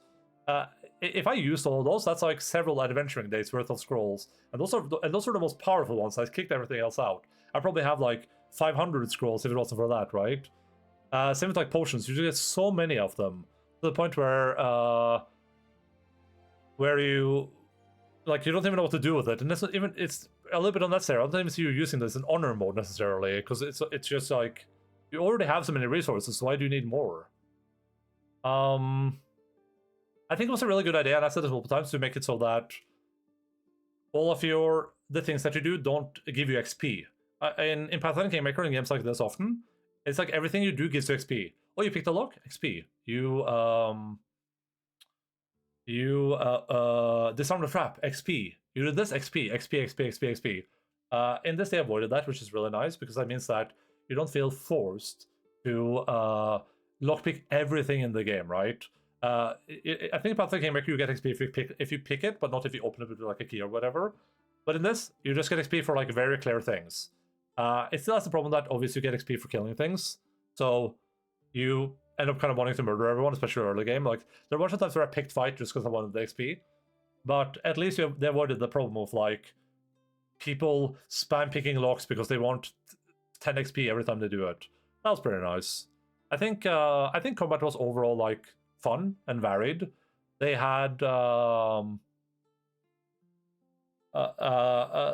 a lot of variety in the enemies. There's a lot of varieties in your party, which I think does a good job to just kind of keep things interesting.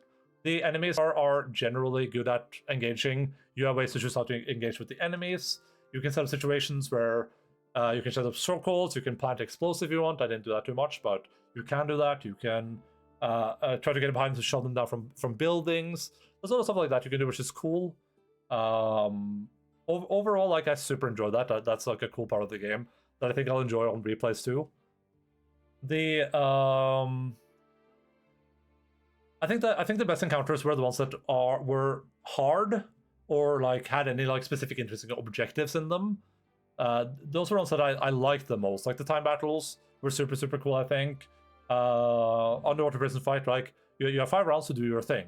I think that's really cool. The part of portal fight for Halcyon, where you have to like defend the portal, that's cool. Anything where you have to defend someone, I like stuff like that, where you're like using resources to defend people because you don't want them to die. That's awesome.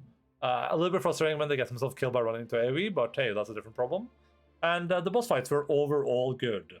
I think all the boss fights suffer from the same thing, which is that they feel like they need some meta knowledge to really do them safely and effectively. Like for the Merkle fight, I didn't know that he would be healed by the skeletons, so I already had like 50 skeletons up by the time I realized that, and then all my people are silenced, they can't be healed, they're like cursed, like everything's just going to hell. So it's just like the fight's already over by the time I realized that. It's not reloading, right? The Castle fight, he just did like 1 billion damage and just killed everyone, and I didn't really know how to like deal with his superpowers. With Raphael, he just kind of randomly becomes a superpowered devil and just one-shots people. It's just like, okay. But overall, those are fun fights. Like, I look forward to doing those again if I play the game. I would say that the open world part of the game is like overall unnecessary, maybe. Like, I don't think the game benefited too much from being open world like it is, from having these 3 kind of separate areas. Because I feel like the parts where the game is the best is in like specific areas where it is a little bit more linear. Like the end of the game, that's a really good segment of the game, right? But that is very linear. Just go from the point A to point B.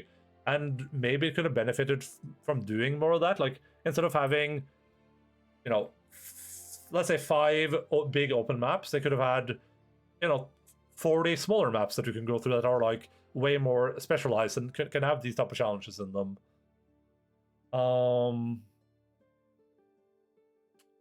Another kind of big problem for me, at least, might not be a problem for everyone, but it's like, it's not necessarily clear. It's hard to tell when you need to have items on you, right? Like, you get a lot of items in this game. It's hard to know when or if they will be relevant. So you end up carrying a bunch of stuff from Act 1. Yeah, what's up, Samo? You end up carrying a bunch of stuff with you from Act 1 into, like, Act 3. And you're like, is this going to be useful at any point? And then sometimes you don't even have it on you. So, like, an example is that when we were in that first Elithid ship, right? I grabbed a bunch of these brain boxes. And I had them in my caravan storage. And then later in Act 2, when you go into the depths of that place, you find a place where you can actually read the brains. But I couldn't access my camp storage there. So, like, I couldn't do that, despite the fact that I picked them up. I have a question for everyone. What is your favorite race in the D&D universe? I don't know what all the races are. I don't know, get the Yankee are pretty cool, I guess. What's yours?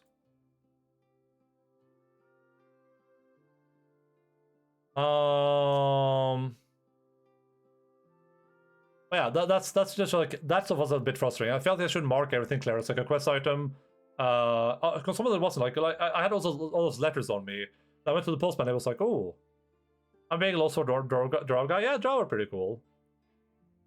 I feel like drow are. I mean, you know, dark elves aren't necessarily purely D&D, but if you're talking about like just like general fantasy too, drow are pretty cool.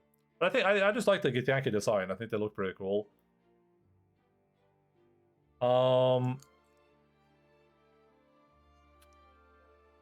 And I think the overall settings in the game are pretty limited too, right? There's it feels like there's very little you can actually do in the options for the game to kind of like specialize your experience. Yeah, cool, and just game talk, they're broken. Yeah, they're pretty powerful. I think overall for me, I think that like a big detriment for me when it comes to Baldur's Gate 3 especially is that the game doesn't really do anything super like the game is good, but it doesn't do anything super interesting or risky at all, right? It's like a very, very safe game as far as like mechanics and systems go. When we play Pathfinder Kingmaker, right? Pathfinder Kingmaker has a whole open overworld map where you travel. It has like a day-night system. It has a season system. It has a kingdom building system where you build a kingdom that's different depending on if you're what your alignment is. And the kingdom building system is like you put different buildings down that give bonuses to each other. It has a political management system where you have to send managers or people out to like deal with situations. It has all these systems in it, right? Again, like Witcher 3 has Gwent, right? There's a lot of like additional systems in this game that are kind of cool. But Baldur's Gate has none of that. There's no system in this that is like something you haven't seen in any other game, right? They took no risks with this. Plus, it's already fairly hard, and if you're not used to turn-based RPGs, it's definitely something to do. So yeah, sure. I mean, I can see it. I don't know what it's like on the easier difficulties though. But yeah, that's one thing where I think the game would have been good if they I think they should have like added something to them. It's a good dating sim, yeah. I think that's one of the best main selling points for the game, honestly. And that's what I mean. It's like a very safe game. It doesn't do anything particularly risky or interesting necessarily. It's a very, very safe game. They took very few chances with this. They were making a game this big as a studio like Larian. That's a risk for sure. But like, you know, as far as like tabletop RPGs go, this is about as interesting from systems perspective as like Baldur's Gate 1 and 2, right? They also didn't have anything super interesting in that regard. I think the last play. So my last point for like gameplay stuff is the goddamn sensory overload. In some areas, there's like 30 NPCs, and they're all talking at the same time. And even when you enter dialogue, they don't shut up. So there's like every time you're trying to talk to someone, you're staring into the background all the time, 24/7. No matter what you're doing, you can't even focus because there's people talking over and over and over again, just repeating the same line. Like, who? Well, I guess I should go back to Baldur's Gate then. I guess I should. Well, I should head to Baldur's Gate. It's just like over and over again. Damn, that was so bad. Man, I still have a little bit I want to say left, huh? Not too much though. Okay, let's move on to the most controversial part of the Endaline review here. The most controversial part by far, the one where I will spam my hot takes. The best game ever, the best RPG ever made part of the discussion. I don't actually know this hot take or not, but I think the story in this game is probably the weakest part of the game by far. I think the gameplay is good. I think that I think the game overall is like is a good game, but I think the story elements in the game are like I wouldn't say bad, but I would definitely say average. I think the companions are really, really, really good, like super, super good, and you know, speaking of dating sim, I think they're the biggest selling point of the game actually. Like I think most people that play this game probably really like the companions. That's what they come out of. That's why they like this game. The companions are super, super, super good. And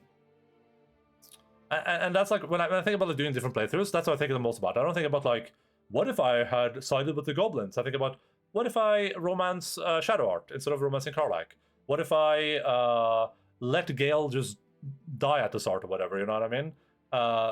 If you're gonna kill a character, I assume it doesn't do too much, but like, what if I had that drow lady with me, not Miss Sora, but whatever her name is, the one that I murdered, right? That's the stuff that I think about. I think the companions do have a problem, which is that most of them are way too large for life. This is like a weird D&D problem or like tabletop problem, where some people show up with the character that's just like super, super important. They're like, well, my character used to be a king, and then after spending 20 years adventuring and killing archfiends, you know, he decided to retire, and now he's kind of back at it again. You're like, we're level 1, bro.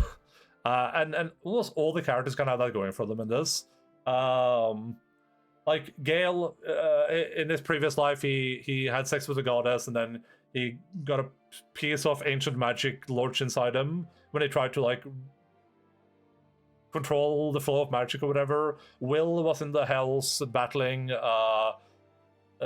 devils, like archfiends and stuff like, you know, stuff like that. It just feels a little bit out of place. It feels like the characters it feels like they've already been on greater adventures before. This is just like their second good adventure, which just doesn't feel great when they're like level 1 characters. And then they have to make the excuses like Will's like, wow, I should be really powerful, but I guess this tadpole that is making everyone else more powerful is making me weaker, right? Like Astarion is just like, oh, this tadpole is letting me take control back of my body and walk in the sunlight as a vampire. And it's like Will's like, oh, this tadpole is ruining my powers. So that's like a slight problem with the characters. I've said this before. I've said it a million times. I don't like player sexual NPCs. I think it's boring. I think it it takes away a bit of the like uniqueness of the characters, because it's kind of just like, oh yeah, these characters are just gonna sleep with you no matter what, right? They don't have any real like sexual identity. They're all pansexual, I guess.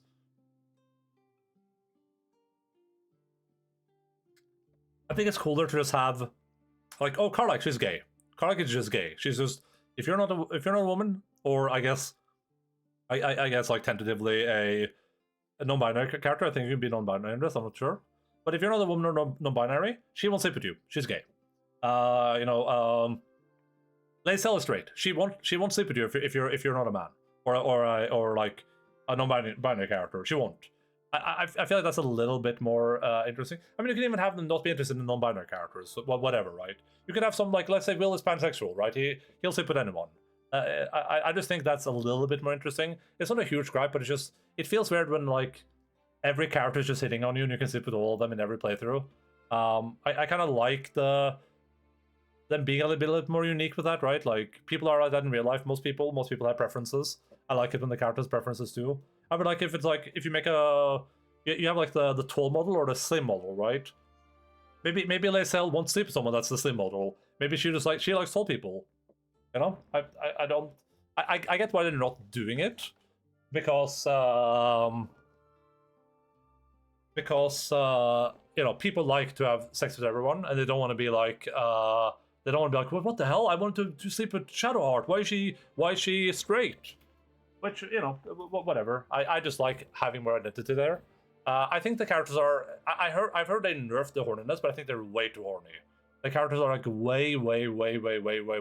way too horny. That first celebration we did, where literally every character wanted to have sex with me. All of them, like literally all of them, and even people like Halcyon. Like I was dating Karlach. We were in a relationship. We banged everything, and then like a while later, Halcyon's like, "Hey, you want to have sex?" I'm like, "What the hell, Halcyon? Like, no." Like, I feel like at least once you're in a relationship with someone, they should stop unless you like pressure them, I guess. I think the personal quests were really good. I really like those. I really like the fact that they had super deep personal quests that all felt like, most of them felt like they were pretty special. I guess Gale's is maybe the least interesting overall. Well, actually, that's not fair, because Gale can technically do a lot with this in like Act 2, so that's not fair. If Gale doesn't die in Act 2, then his quest kind of peters out a little bit, but I guess it has the craziest outcome, so for what that's worth. But yeah, I think that's like really good. It's cool that it's like there's like dungeons for it, like, right? I guess you can do those anyway, like the answer dungeon, you can probably do that without Will, but it's cool that it's tied to him at least. They did a super good job with the interactivity too, like the fact that you'll do something and all the companions talk about it. Like Karlach raged out after we killed Gortash, and then you talk to people that they all have something to say about it. That happens all the way through the game. That's super cool. A little bit high effort to go and like actually talk to them about it all the time, but it's cool that they do it. I did have a pretty big problem throughout the game with like characters repeating things that they'd already said or being like stuck in those conversations. Some people just repeat the same thing over and over again. Some people would forget things that happened. A good example is that we had Duke Ravengard, whatever his name is, he died in the prison, which was a little bit bullshit, but he died. And then we leave, we talk to Will, and he's like, "Oh my god, man, my dad's dead, that sucks, dude." And then at some point later, I went back, I talked to Will, because he had like an exclamation mark over his head, and he starts the conversation as if we're in the Iron Throne room, and with the timer there, and he's like, "My dad's down here, we gotta go save him immediately." And I'm like, "Huh? Will, what are you talking about?" And like all the dialogue were like as if we were in that underground the underwater prison. It was like, okay. And at the end, Will thought I was Lae'zel at the end. In the epilogue, Will thought I was Lae'zel. The game thought I was Lae'zel for some reason. So I have no idea what he would have said to my character. I know what he says to Lae'zel though, so I guess. I think a weird problem, and I'm using the word problem here very tentatively, with NPCs is that they're so good that it kind of feels weird when they're not interacting with you, right? Like they'll be standing there during important cutscenes to just do nothing, right? During the entire end of the game, they were just kind of like there for the most part. They do interact from time to time, but they're like sometimes stuff will happen. They're just kind of like standing there, but it feels like they absolutely would say something.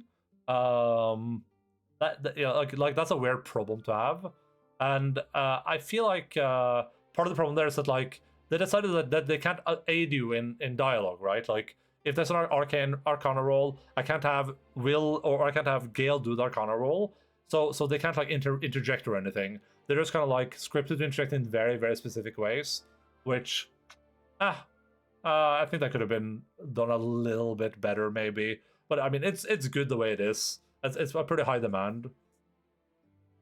I do think it's silly that I think it's really to manipulate the characters when it comes to like their approval or not. Like if you know a choice is not going to be approved by Karlach, you can just dismiss her, do the choice, and then go grab her again, and she won't care. Just feels a little bit like silly, I guess.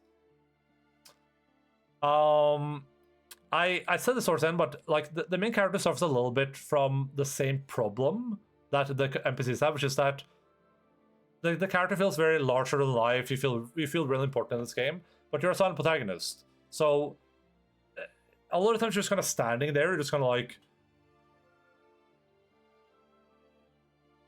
yo, what's up, Wilconek? So on, yeah, I'm talking about the game. Yeah, I can have that problem with a lot of silent protagonists, but in this one it felt pretty bad most of the time. Like when we towards the end of the game we went to that room, right, and all the people that we have saved are there, and then it's like hold your speech, and I click the option. Then my character's like, give me the TLDR score. I can't. I haven't gone there yet. So that's like, I think they should have invested in just voicing the main character in this. Whereas it's been like an hour and a half and thought, yeah, I said I had a lot to say. We're like a decent chunk over halfway though. We're almost done. Well, probably like 30 minutes left. But yeah, I looked here 2 hours ago and the text upper left corner was already there. It shouldn't have been 2 hours. It might be close to 2 hours. But yeah, it creates a lot of like need for you as a player to kind of think about how your character would say something, to articulate, to kind of like insert yourself into the character, which is okay, but also sometimes it's like your character does things that you might not want your character to do. Like an example is like, or in my chops, you might like stab someone repeatedly, and then your character's like, and I'm like, my character wouldn't do that. My character doesn't give a fuck, right? Which is kind of weird. Sorry to disrupt, no worries. To get into the story, I think the story overall has a lot of problems. I think it gets. I think the game gets hard carried by the overall good gameplay, the strong companions, the side characters, and I think a lot of my problems with the story probably are like early access problems. I think they have a problem with how the game was developed, because I imagine it was developed in like a weird stage, right? Like usually when you develop a game or a story, you kind of write the story and then you look at it and then you write the story again and then you edit and then you kind of come to a good point. But in this, they released Act 1. And I assume Act 1 wasn't drastically different at the beginning to what it is right now. And because Act 1 is out there and they're voice acting it, right? They're spending money on voice acting it. There's just stuff they can't change anymore, right? They've already spent, 20 million on the voice actor for Act 1. So they can't just go back and redo all that because they had a better idea. So it feels a lot like the way the game was developed kind of was detrimental to it a little bit. Because Act 1 feels so irrelevant to the rest of the game. It feels like Act 1 was just there and they just kept getting bigger and bigger and bigger and bigger because they kept developing it and they kept wanting to go, oh, we gotta make sure people want to play the early access, we gotta keep giving more and more stuff to do. So just kind of shoving more stuff into Act 1 over and over again. The pacing, I think, is bad. The pacing is like arguably awful in this. Story started out, we have super epic CGI cutscene, and my flare ship, we fight, we crash, all this cool stuff happening. Doesn't happen again. the way time passing works, it's just bad. You get no sense of time really passing in this. There's some vague allusions to time passing. Sometimes you're forced to go to sleep, but like if you count like the mandated sleeping days in this game, like the times you have to sleep, you don't have a choice. It's probably like what 3 or 4 days or something. But then you get to Baldur's Gate and you talk to that painter guy you save, right? And he's like, he's been married for a 10 day, and you saved him, so he must have gotten to Baldur's Gate, which could have taken him 2 days, and then got instantly married. So it's been 10 days. It makes seem like months have passed, but in reality, you could have played the game and not rested a single time almost, right? And the game just doesn't do like a good job of like showing travel at all. You know, when I leave Act 2, the Shadowlands, whatever they're called, right? When I leave that area, it doesn't show like a travel montage where it's like, oh, here we go, and oh, Lord of the Rings, right? It just Baldur's Gate, there we are. So it does a really poor job of like time passing. It doesn't feel like time passes at all in the game, despite the fact that I think it's supposed to. And that's something that works really well in other games, right? Like Baldur's Gate 1 does it well, 2 does it well, Path of the Kingmaker does it well, and they do it because you actually travel across a map. You have areas you click on the map. When you travel, and time passes. When you hit rest, you don't just go to a camp and then you sleep. It's like 8 hours pass, right? So it has a day and night cycle, right? This is stuff that this game probably could have had that would have helped with the feeling that time is passing, but it has none of that. And it makes the story feel really small. In a game like Pathfinder Kingmaker, we know the story takes several months, right? I don't know if you can like rush it or whatever, but I think it takes like half a year or something to finish. You're like traveling all across the map, you're visiting areas, you're moving across this huge like country-size place where it physically takes you 30 days to travel a place. You want to go to the right of the map? 30 days. It's going to take you 30 days, right? There's no sense of scale in this at all. And it makes the story feel super small. Which I think is a point. Which I think is probably like kind of the lack of like traveling in this, right? Like I've compared this to like Mass Effect. Like let's say you play Mass Effect and then you just never leave the first planet. You land, you find out that the Saren conspiracy plot whatever is happening, and then you like travel a little bit up the planet. That's all you do. You just walk up the beach or whatever, and that's the game, right? The scale feels so small, despite the fact that this is some super good, super epic adventure. It's in the poem. It's in the palm of my hand, right? It's right here. Instead of being an ocean, it's this like little like pond where it's just like, oh, here's where the adventure is. It's slightly up the Sword Coast. Yeah, you just crash landed right next to where you're supposed to go, and now you're almost ready to travel to Baldur's Gate. That's just right up here, which it's something they could have worked on, and I think this is a problem with the early access, right? They made Act 1 big, so they have to make Act 1 one big area, so now Act 2 is just a big area, Act 3 is just a big area. Yeah. Instead of having any actual travel in the game.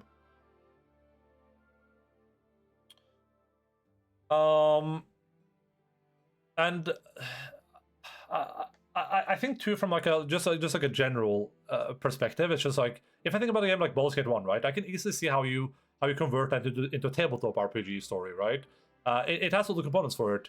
You start the game and you're like, oh, there's some weird some people are trying to assassinate you. There's some cursed iron that keeps rotting. Let's go explore that. Oh, was all the work of some dude in Baldur's Gate. Let's go to Baldur's Gate, and then you go to Baldur's Gate, and it's just like you're traveling all across the map all the time, right? Which gives you that sense of playing like an actual campaign. And that's what will the campaign be. It's just like you wake up on the beach, okay, you fight your way through that one area. Now you know there, fight your way through the Mura Tower, go to Baldur's Gate, fight your way to Baldur's Gate. There you go. That's the end of the story, right? It just feels really small. And this is also a problem with when we talk about the acts, right?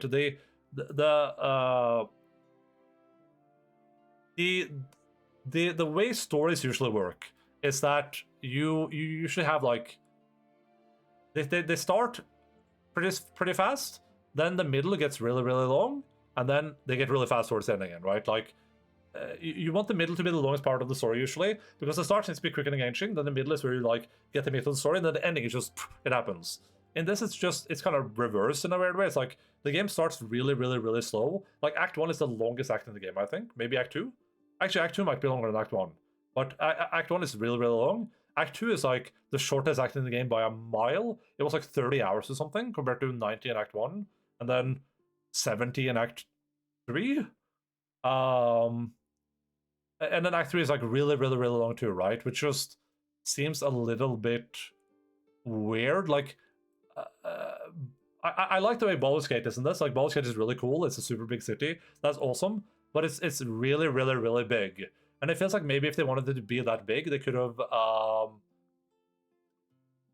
have had you start there maybe. Like that could have been like an area that you go to more frequently rather than being a place you visit once. Like, you could have started there, and then you could have like, they could have segmented it like, oh, we're this part of the city is blocked off for now. Okay, cool. Let me go look at these parts, and then leave, come back later, right? That's something I feel like would make more sense rather than having the end of the game turn into like a 100-hour exploration of Baldur's Gate. And yeah, the story is just kind of small, right? Like, the game starts, you help some druids, you help some goblins, you go to Mira's Tower, you help, you can't help Ketheric no matter what, so you kill Ketheric, then you go to Baldur's Gate, you kill 2 people, and then you kill a Mind Flayer. That's it. That's the story, right? Like, it has some grand elements, and of course, if you're just like skipping everything, it's going to be a quick story. But it is inherently a really, really small story, right? I think you can even skip the druid thing at the start.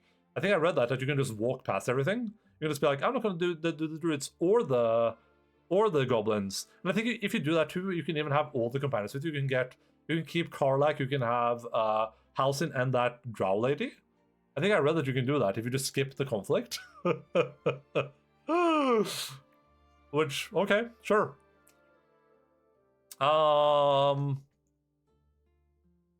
think another thing that I feel like I've said a lot is like the villains in Baldur's Gate 3 are really, really bad.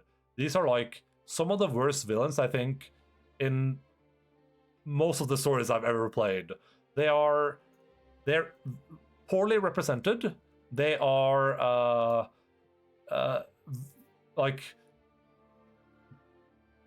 well, like the main problem with them is that they're poorly represented, right? Like Ketheric is super interesting. He shows up, well, you hear about him a little bit in Act 1. Act 1 really doesn't have a lot of the villains in it. You just hear about the absolute, right? But then Ketheric shows up in Act 2, but he kind of just comes and disappears. He has like an interesting motivation. Like, I think it's probably like a well-written character. Like, if he was in the game more, that would be cool. But because you kill him no matter what, he's just gone almost immediately. You meet him, you kill him. That's it. That's Ketheric for you. That's his entire storyline, right? That's villain number 1. Then for Orin and Gortash, they're just gonna show up. They're just introduced in Act 2, and then you meet them in Act 3 randomly, and they're just kind of like, Orin pranks you by turning into people and being like, "Ah, I got you," and you're like, "Oh, okay." And then you meet Gortash, and he's like, "Oh, I have a plan," and it's like, "Okay," and then that's like your interactions with them. And then you choose to like side with them or kill both of them. I don't actually know what's. I assume if you try to side with them, they just betray you anyway. I'm not actually sure about that, but I have to imagine that's what happens. But even if you can side with them, it's just gonna. It's like they're and like, not to mention the absolute, right? Like Ketheric is barely in the game, barely mentioned. Orin is never mentioned. She's barely in the game. Gortash barely mentioned, never in the game. 2 of them are only show up in Act 3. The Absolute shows up literally at the end of the game, right? Like, sure, the Mind Flayer has been there before, but suddenly the Absolute shows up like, well, this was actually my master plan all along. You see, I made them do these things for me. Then I let myself get captured, and then I had sent this guy out to get you guys with the Astral Prism, and then it's just like, what the hell? Like, that is actually some of the worst storytelling in any video game ever.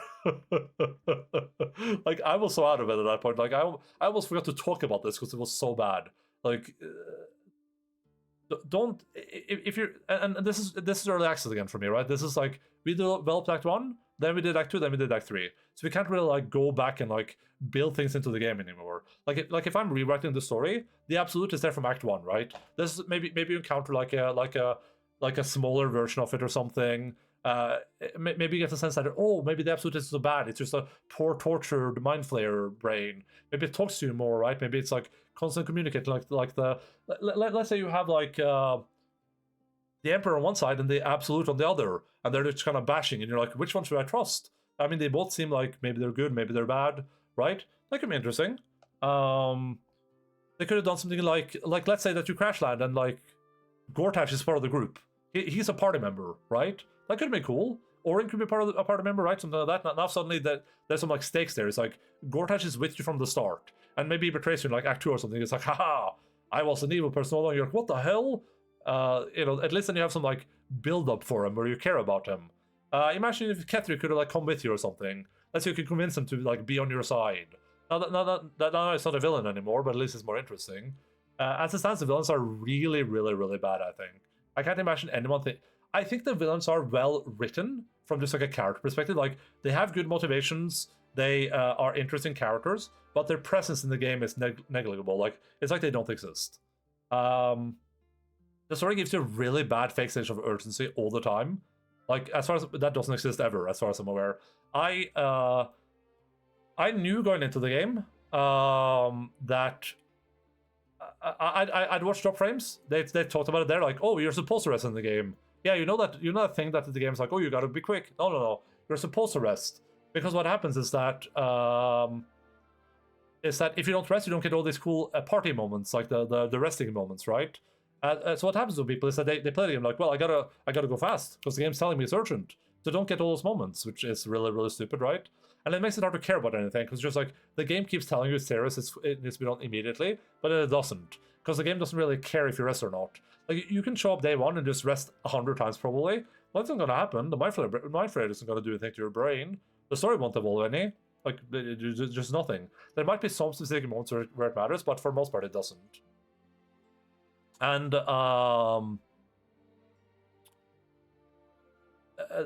I think that's something they could have done that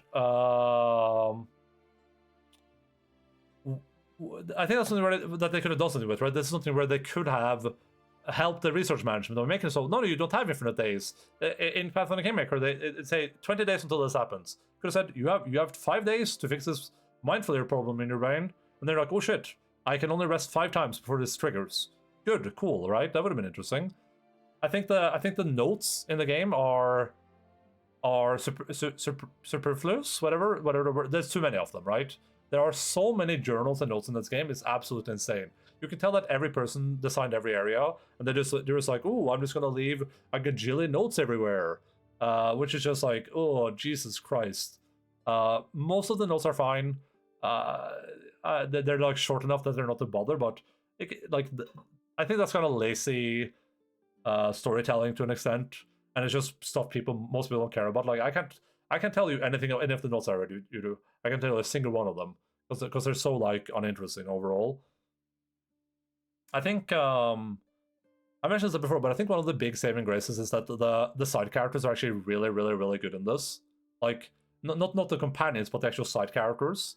They're super well written, they're super well voice acted, and you actually care about the random side characters, which is really, really good. Even just like random ones you just encounter every once in a while.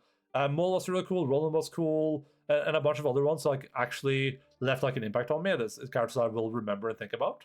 That's, I think, is super, super good. I think, and this is, this is the thing where it's like, I don't know if Larian is to blame for this, but I think that the way they adapt Baldur's Gate 1 and 2 is bad. Like, it's pretty poor. I don't care about D&D lore. I don't care about Baldur's Gate 1 and 2. I'm not a Giga fan. But if I was, I would be probably really, really disappointed with this. And I don't know if that's a Larian doing this or if it's just D&D lore. Like, I don't know what's Larian, what's D&D lore. But like, they make the details of what happened so pointless that they might as well not matter. But for some reason they do kind of make them matter, which feels a little bit stupid. And a little bit nullified, right? Like my entire thing was that I defeated Bal, right? Bal didn't come back. Well, now it's back. Okay, okay, that's the thing, I guess. Just kind of makes those events seem a little bit pointless.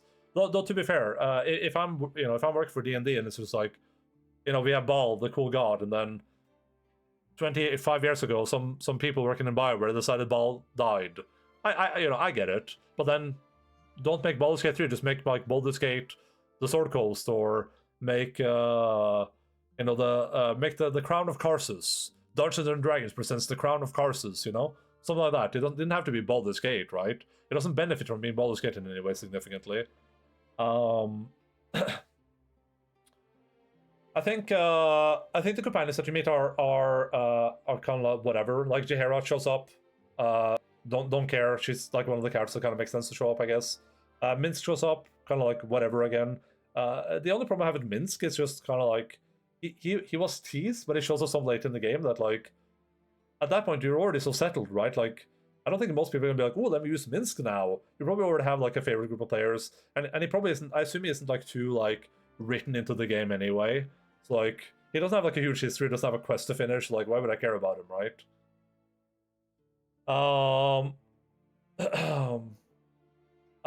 I think from older returning characters, Sarvok is like the one that's interesting and the only one I care about. But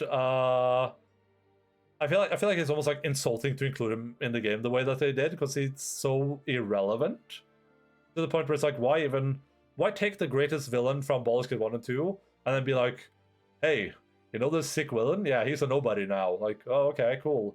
That's awesome. And I think this is problematic because like I don't know what the zeitgeist is on what people think about Sarvok's storyline from Baldur's Gate 1 and 2. But I know that the only thing I care about in Baldur's Gate 1 and 2, once I got to 2, was redeeming Sarvok. When the games when Sarvok could join my party, I was like, I'm gonna have him join, I'm gonna redeem him. I didn't know you could do that. Turns out you can. You can redeem Sarvok. Sarvok can be turned good in Baldur's Gate 2. Super cool. Awesome. Love that. The only thing I remember from the game, and that's an actual good storyline. Maybe the only good storyline in all of Baldur's Gate 1 and 2 and 3. But then it's like, oh, he returns in Baldur's Gate 3. He is a random like leader of one random Baal cult, and he just like does nothing. It's just some beta that's just been down there for 100 years, despite being a dude that almost overthrew all of the Sword Coast by himself 100 years ago. Like, if you're gonna include him, have him be like a badass dude. Like, have him be the villain. Screw Orin. Like, Sarvok should have been the third dude. Just replace Orin with Gortash, right? Like if you need an Orin there, just replace those two instead. Then, right? Like, having Sarvok be like a big bad guy again would be cool, I think, or having him be good. Like they could have done some choice based thing there, right? Where it's like I could have a dialogue. So it's like, didn't the Baalspawn turn you good? And Sarvok's like, wink, and you're like, oh shit, oh. But instead it's just like, no, Sarvok is like a nobody. I just destroyed him. And I think like overall there's a lot of bugs in the game. Not necessarily bugs, but also like weird kind of awkward situations. Like I accidentally destroyed the last light in. I didn't really know what happened. Whatever. Should I give him Catherine story? Yeah, sure. Like, just makes like if you're gonna have Sarvok, he should either be mentioned as a big dude somewhere, or he should be a big dude somewhere, right? He shouldn't be a small nobody. That makes no sense. It literally makes no sense. Don't include one of the like greatest villains of all Dungeons and Dragons and be like, oh yeah, by the way, he's just a nobody now. Like his bitch daughter is outplayed him. Like, okay, cool story, bro. Yeah, I accidentally did sort of last night and I didn't say it's come. I was like, sure, whatever. I come back there. Everyone shadow feels immediately. I didn't think that the shadow play thing was an immediate effect, but whatever. Char's influence is stronger, whatever, sure, whatever. But Jaheira's still alive. Cool. That's the only thing I care about. We fight everything with Jaheira. I have to say it's come once because like actually dies because he runs into AoE, whatever. And then we kill everyone. Jaheira goes back into the inn. She stands by her desk. I walk up to her and she's like, Any news? You have any news? Anything new? And I'm like, Jaheira, all your people are just corpses around you. Like, okay, you better be on your way then. And I'm like, what? like I don't. Is that a bug? Is that intentional? She just didn't care, and she's never mentioned that either. Never once did she point out the fact that I murdered all of her people. They're all dead. All of them just died because of a choice I made, right? But yeah, I think overall the story feels really, really disjointed. I think like almost like the acts were made by different people. Like if you told me Act 1 and 2 and 3 were made by different people and then it could just kind of like glued together in the middle, I would believe that. That's what it feels like to me. And especially with the ending, like the mind flayer, or sorry, the nether brain. Like suddenly there's a nether brain. Like the emperor just like there's a nether. Oh, I also forgot the Emperor too. The Emperor being Baldurin. Like, why? What's the point of that? Is that canon in the Baldur's Gate lore? Baldurin, D&D in Dungeons and Dragons. Is that canon or is that just a Baldur's Gate 3 thing? Legend, Fates.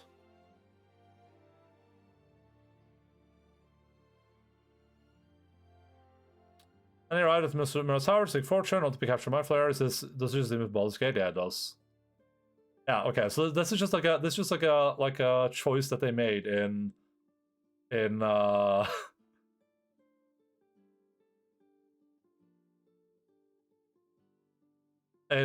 Gate 3, like why? Why does the special emperor guy have to be Baldurin of all people? Like, couldn't it just be a guy? It had to be Balduran. Like, they couldn't just be random person. Like, I don't know. That just seems way. First of all, he made Mind Flayer isn't that interesting to me to begin with. I feel like it would be cooler if it was something else. I was actually hoping it was going to be my character from Baldur's Gate 1 and 2. I thought that was cool. I was like, ooh, what if it is? What if I made it Gareth Garrettson and it's actually Gareth Garrettson? But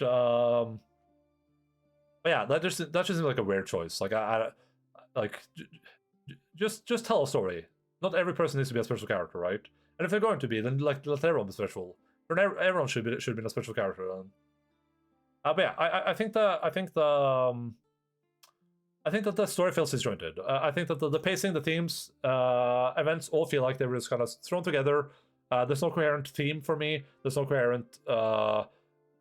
The pacing is all over the place. So yeah, just this is not where the game excels to me.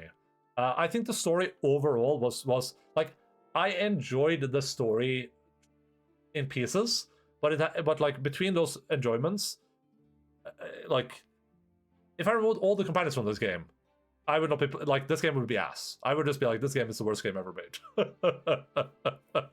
The companions carry this game hard, and that's not like they're part of the story too, right? Like they are part of the story, doing the storylines. They're also part of the story, but just yeah, the act stuff is just bad, I think. And I think that Mind Flayer stuff or Netherbrain stuff at the end just comes out of nowhere. Oh, it's a Netherbrain. What the hell? I've never heard of a Netherbrain before. What, since when is this a thing? Why didn't you have an idea about this? Right? It's just like maybe did I make wrong choices? Could I have known about this beforehand? I don't know. That just seems bad to me. The Netherbrain being like, oh yeah, I orchestrated all this, and then what were those rolls that did? First of all, what would have happened if you succeed at that Netherbrain roll? 99 DC roll. Can you actually succeed on that? Oh, it says don't bother. These rolls happen if you try to dominate the brain of getting stones. Save your time, that's nothing, you're going to fail. The same applies to rolls before the DC9 as well. Yeah.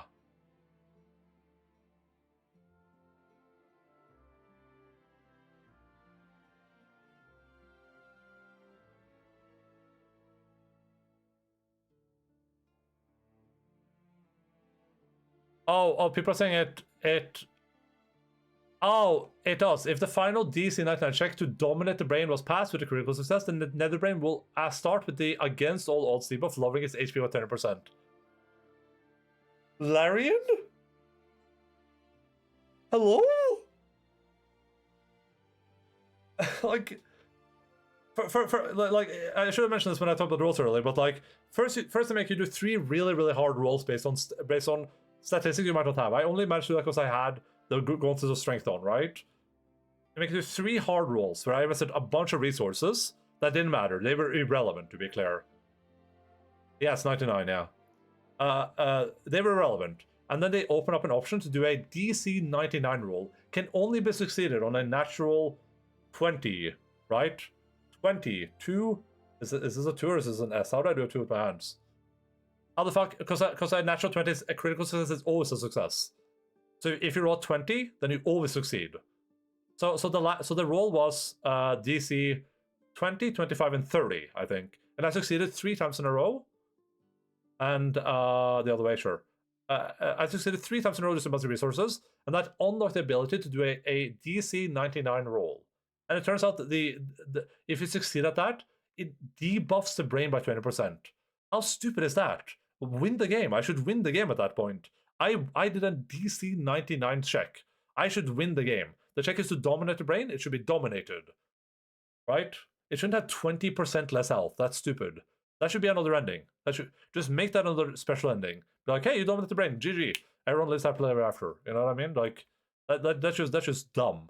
Because that's not a place where like, what if I wasted all my inspiration there? I didn't have inspiration later. That's stupid. Those guys should feel bad about that. Alright.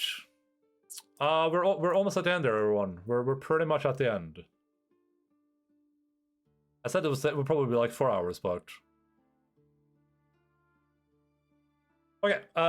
For music, this game was up for Music of the Year at the Game Awards, and a lot of people are like, "Oh, I can see it taking it. I can see Baldur's Gate taking it. It has really good music." I disagree. So I'm gonna be angry at me. I think the game has some really catchy, good songs. I think overall the music in the game is good. It always kept it kind of fresh. The Down by the River song is good. The credit songs were good. But I think one thing for me is like, if you took the music out of this game and replace the generic fantasy music, it wouldn't change anything. It wouldn't be a worse game, right? It doesn't use music in like story moments or anything. There's not like a cool like rock ballad playing when you're doing a cool story thing. Although there's a lot of cool like cutscenes in any place. So it's just like feels a bit strange when it was up against, you know, Hi-Fi Rush, a music game, Alan Wake 2, a game that depends on this music, literally has a musical in it. Final Fantasy 16, another game that's just like made with the music in mind. And people are like, this game could compete against them? No. If anyone, the only way anyone can think this game competes against those games is if they didn't play them. Like there's just no other way. I'm sorry. I will not budge on this. The music in this is good, but it's inconsequential to the game. The music is not like a necessary part of the gameplay. It's more like a thing that they just had time to do, it feels like, right? Graphics are fine. Like, we always talk about graphics, but like, what am I supposed to say? The graphics were overall good. Characters look good, the models look good, monsters were good. I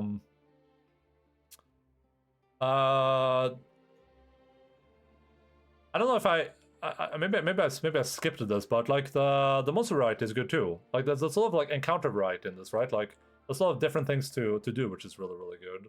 And they should get props for that.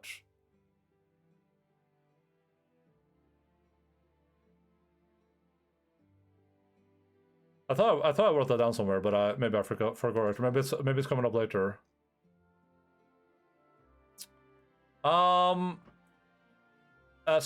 quick things that I wrote down, like, hey, if I forgot to talk about this. Exploration in this game, I think, is overall mediocre, average. When there are cool puzzles, they are fun, but for the most part, it's just you walk a place, you just click a billion things, then you leave. That's it. Every place has like a hidden cellar. There's 1,000 hidden cellars. Every building has a hidden cellar in it. Every hidden cellar might have some traps. It might have some loot, but it's like it's nothing that special. You know, you could remove 90% of it, and the game would probably be more enjoyable, if anything. Especially when you get to like Baldur's Gate, and you're just exploring a billion buildings, and mostly have nothing interesting to doing it. I think it's stupid the game doesn't have a way to just like test colors. Too much free crap. Yeah, I think like the game doesn't have any way to test outfits and stuff, right? You have to actually combine a color with your outfit, which is that you can't like. I can't have like a dresser and be like, okay, let me see what these colors look like together, or let me see what these colors look like. The combat log is completely useless. That's a complete garbage thing. I feel like I might mention this later too, but I feel like first of all, I think all the rolls should be visible. Like when I roll for combat, should roll a dice on my head or something. That would be really cool. I'd love to see that, to actually see what I'm rolling, because it's way more fun in a game like this to be like, oh shit, I rolled a 20, I rolled a 19, oh damn, I rolled a 3, right? I don't get that when there's a dice system, yeah. And rarity to them, yeah, and I have to like, does this look good? Oh, it doesn't. Let me quick load, right? So the combat log is just garbage, poo-poo doo-doo. Like that's one of the worst parts of the game. Trying to find something in it is hard. You can't like you can't sort it. You can't like filter it. It just has a bunch of garbage in it. Just awful. It doesn't even show the rolls. It just says attacked and did like hit or something. I think the game could have benefited from making use of companions more, right? You always have all the companions almost, so it's not like I'm forced to use Will or forced to use Gale or whatever. I think it could have benefited from that, just being like, hey, we are going to go over here, you have to use these characters now. I think like I get a lot of people wouldn't like that, but I think that could have been cool to make you care more about the party as a cohesive unit rather than just caring about the 3 characters you have with you all times. But I think most people probably just play with the same 3 characters like I do. I think most people are like actively changing characters up and be like, oh, I'm gonna grab this character now. I think that the evil ending was good, but it's very much like a throwaway. Like we're just gonna put this ending here so we can say we have an evil ending, which I think is bad. It fit my character enough that I would be happy with that ending, but it's missing a lot of components. Like it's very much like a vision of being evil that is forced upon you. It lacks an epilogue, despite the fact that some of your characters are like Shadowheart wouldn't probably care. Astarion wouldn't care. Lae'zel might not care. She could be like, oh, now you can use the Elder Brain to help us defeat. Well, she probably would be upset about that, but you know. Will might not, maybe Will cannot care. He could be like, hey, as long as Baldur's Gate is safe, I don't give a fuck, right? Gale might not care. Maybe I could convince Karlach not to care, right? It's just a little bit weird that the evil ending is just like, oh, you just control everyone. That's it. GG. Have fun, buddy. I thought they could have worked more on that to make that feel more like an actual ending rather than just like a thing you pick on the second playthrough or reload to see just for fun, right? Also, like I said before, really weird that like the ending where you're the most likely to use your elicited powers is the one that punishes you for it. If anything, that should give me like the super ending. It's like, damn, your mind is full of mind flare bugs. And also like, I think the Emperor ended up being like a really bad character. I should have talked about more of this before, but like, I built trust with him. He wanted to sleep with me. Like me and the Emperor were homies. Throughout the entire game, I was like, no, I'm gonna trust this guy. I'm not gonna kill him. I'm not gonna challenge him. He told me not to, blah blah blah, all the time. And then one thing we disagree on. I'm like, let's just free Orpheus. Let's see what he has to say. That's all I'm asking. And he's like, we have to trust each other. Well, if you're doing this, then I'm gonna go side with the Absolute. It's like, huh? That doesn't make any sense. It literally makes no sense. Like that's like the worst character. Like it's just like they ran off of like did that voice actor go on strike or something? Literally makes no sense. Okay, let's round this up a little bit. We're almost at the finish line here. I think Baldur's Gate 3 deserves a decent amount of the praise that it's gotten. Like this game has been called a lot of things. It had a lot of players. It's a very popular game. But I don't think it's the best role-playing game ever made. I don't even think it's close. I don't think role-playing is where this game excels. From a character build perspective, the game is decent. Itemization is okay, right? Like nothing to write home about, nothing super cool. It works for what it is. Combat is good. I would say like the combat is overall good. The companion stuff is great. The choice stuff is good. The story is.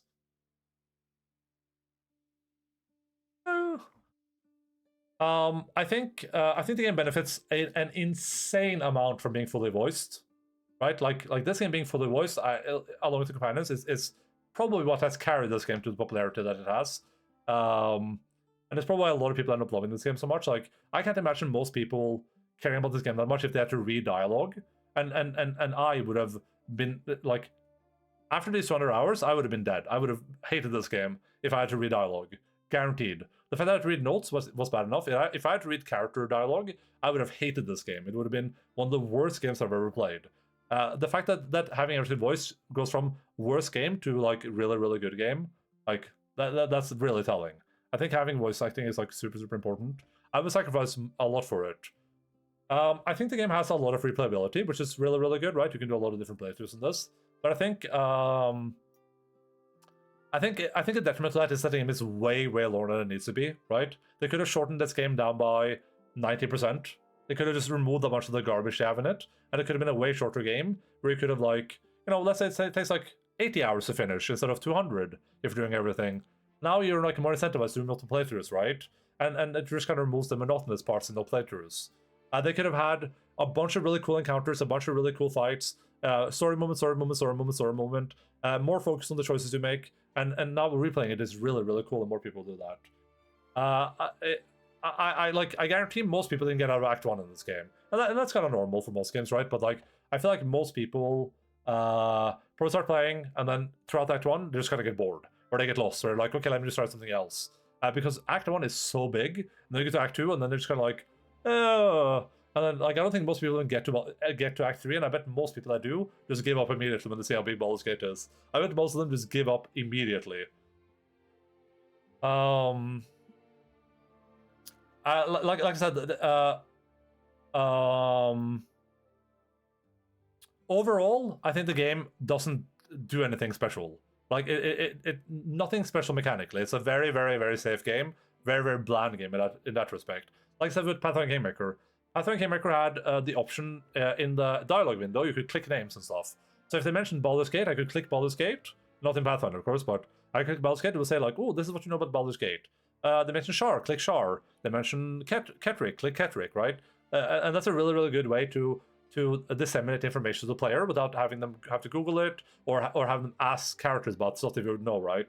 Like my character knows who Shaylin is. Of course they do. Not Shaylin. Sarenrae. My character knows who Sarenrae is. So of course I shouldn't have to Google that or ask people. I should just be able to click Sarenrae in the chat. That seems like a pretty big no-brainer. Like I said about the kingdom building aspects, like right. They had a huge kingdom building thing. They had the overland movement.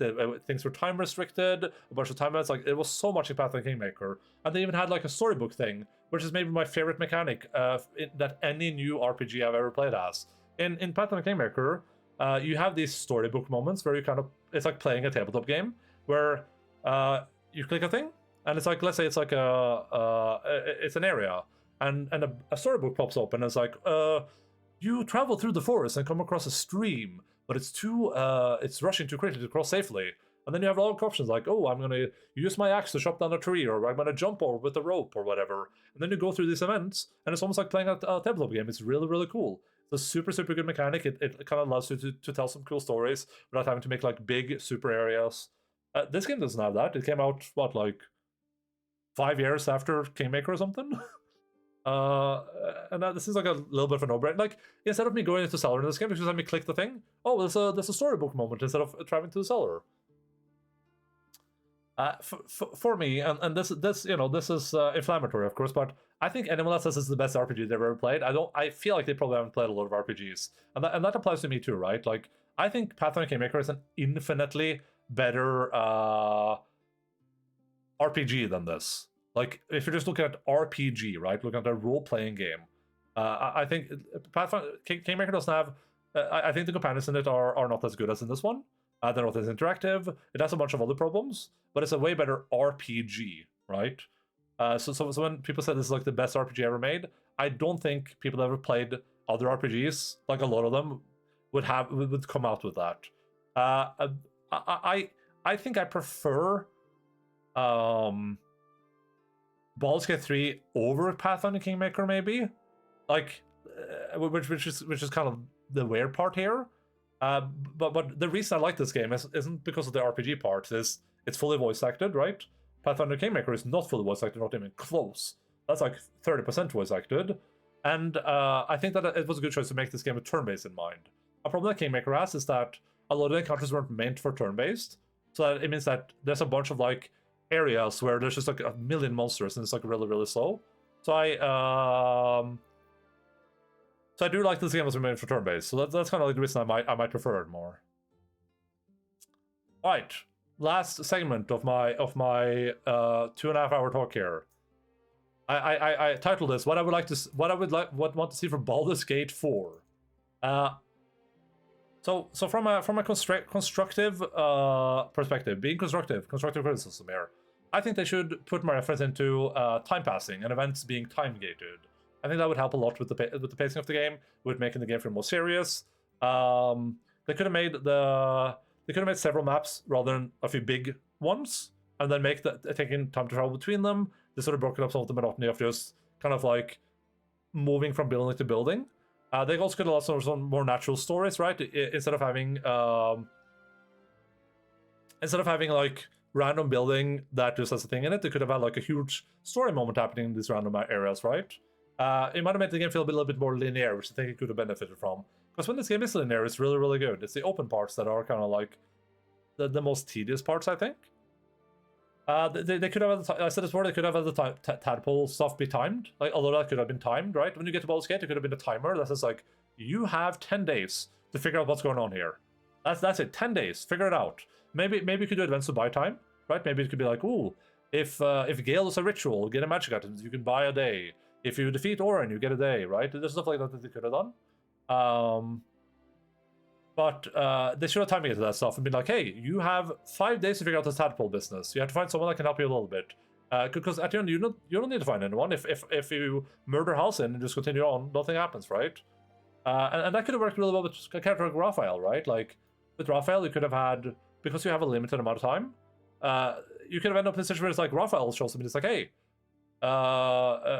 hey, if you need help, I'm here. And then, counts down to day 0. Raphael shows up, it's like, hey, you're like, well, Raphael's like, do you want my help or not? Because it looks like you're about to die, and your choice is to go with Raphael or to die, right? That could have been interesting.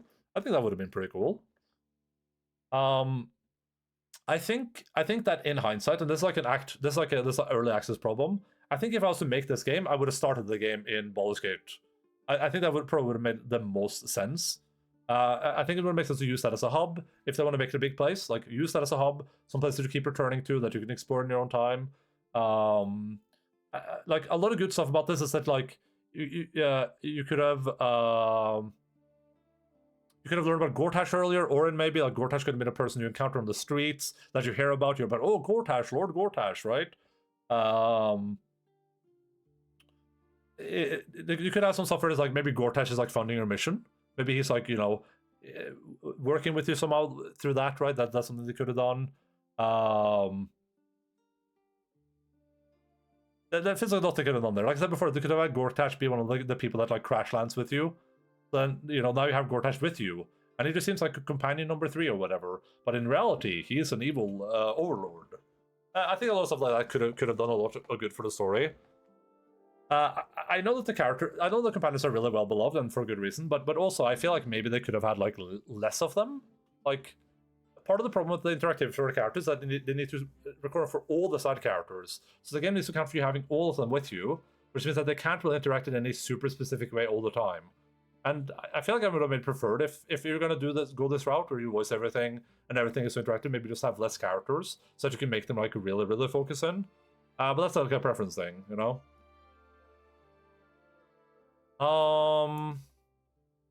I said this multiple times, but I think it's a big problem that your character isn't voiced in this. And when I brought that up, people were like, well, it's hard to voice your character because you can be male, female, non-binary, you can be big, you can be small, you can be a drow, you can be a gnome, etc. But I think that they could have avoided that by just having the narrator voice you, right? Instead of having all the different voices. They have a narrator in the game already. The narrator could just do your lines, right? You could just move your lips and the narrator talks for you. I think that would have been fine, and it might have been a little bit funny, right?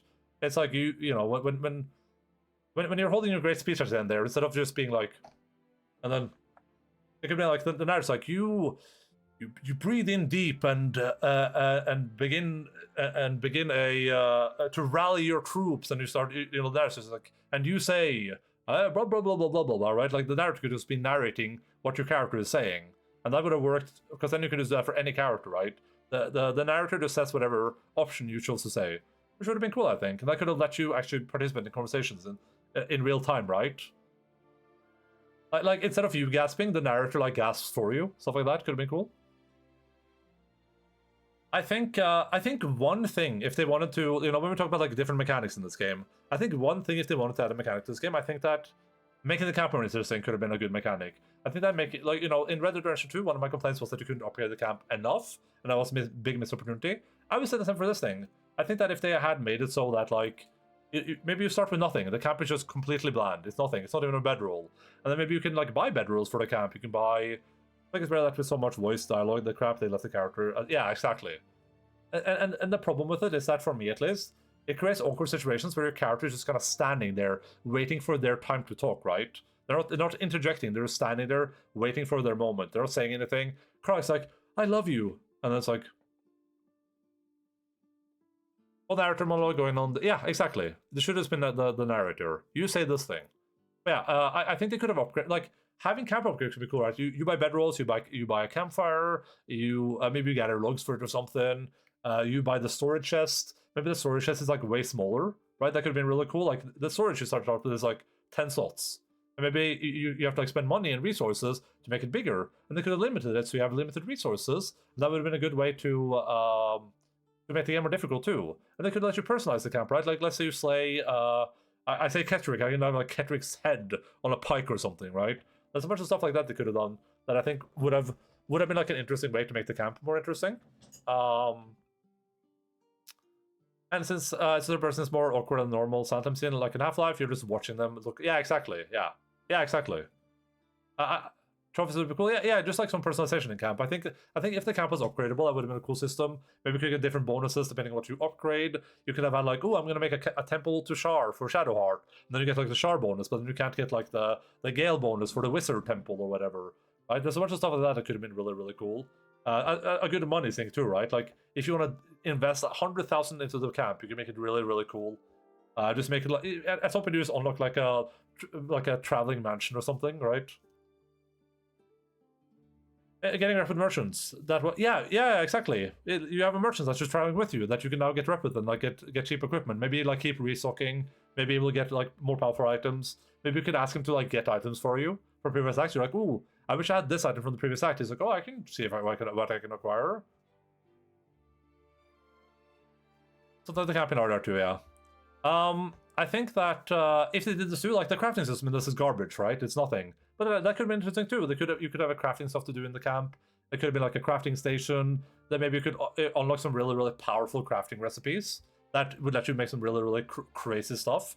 Or maybe because there's some stuff that you make that's like a one-time make. Like you can make this bomb one time. What if you can make them multiple times with the camp? They could also have like maybe like a portable thing where you can plant things. So you're like, oh, I want to make health potions. Let me plant these things here and then pick up the seeds later. You know, stuff like that could be really interesting. I think I would have had more feats that are interesting overall. I think that could have been cool. Like have feats that actually drastically change the way your characters play. I think that would be cool. I think I would have had significantly more special encounters. Like the special encounters this were incredible. They were so much fun. Anything that's timed, anything that's like out of the ordinary, that isn't just kill the enemy. All that stuff was really, really cool. If the game was more linear, just make it more linear and have more of those encounters because those were really, really good. I think that would improve the game a lot. I think people would just have way more fun with the game. Because they did a great job with the stuff they had. It was super good. Like have more of that underwater prison stuff. You know, that stuff is really, really cool. I think the overall thing for me is just more ambition. Just have more ambition in the game. That's not to say this game isn't ambitious, right? It's a fully voice acted 200-hour RPG, and that's for one playthrough. So that means that if you do multiple playthroughs in the game, this game probably has like 1,000, 2,000, 3,000 hours of like potential paths in it, right? That's ambitious, but like from a general perspective, they didn't do any the game is just very safe. They didn't take any like significant chances with this, right? They didn't do anything that people think is controversial. There's something controversial in this game. Everything is very like even the companions are controversial, right? Like what do we have?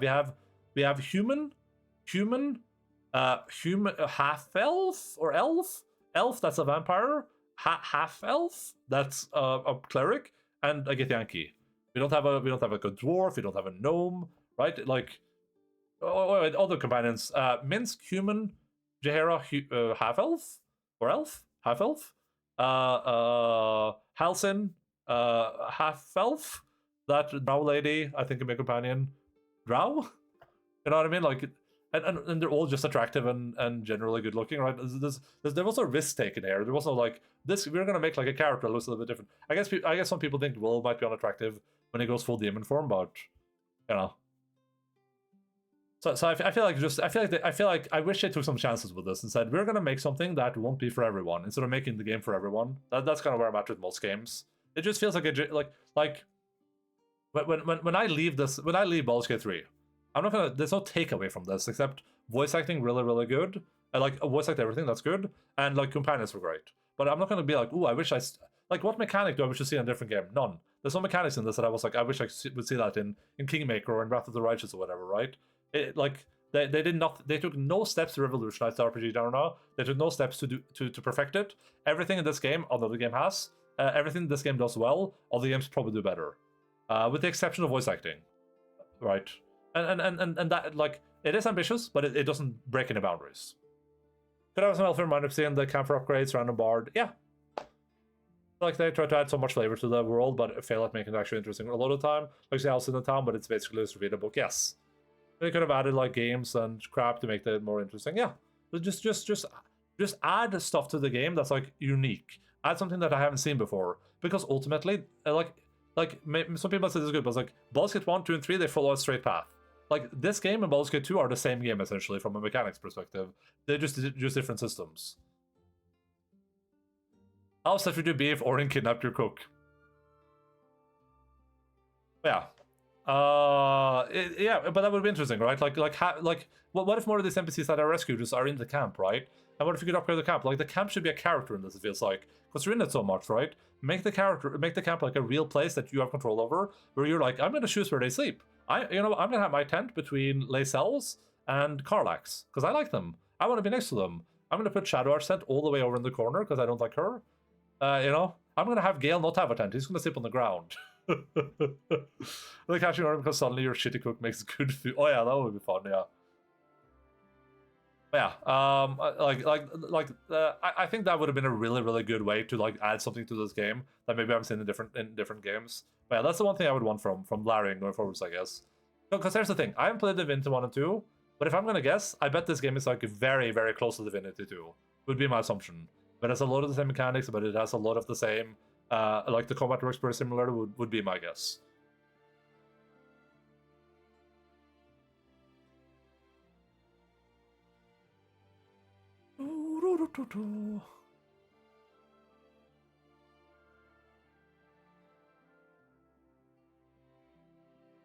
Well, that's it. That's all I have to say, guys. That was my short 2.5 hour review of Baldur's Gate 3. I've said this. I forgot to mention this completely because I scrolled over it. But, like, the enemy writing in the game is also great. I just want to get that out there, just so, like, doesn't sound like I'm just complaining about the game. Like, I think the enemy variety game is, like, really, really good. It does have, like, superb enemy variety. You rarely fight the same enemy twice, and if you do, they usually have, like, different abilities. They level up with you. So I think the enemy variety was actually really, really good, and that's cool to see.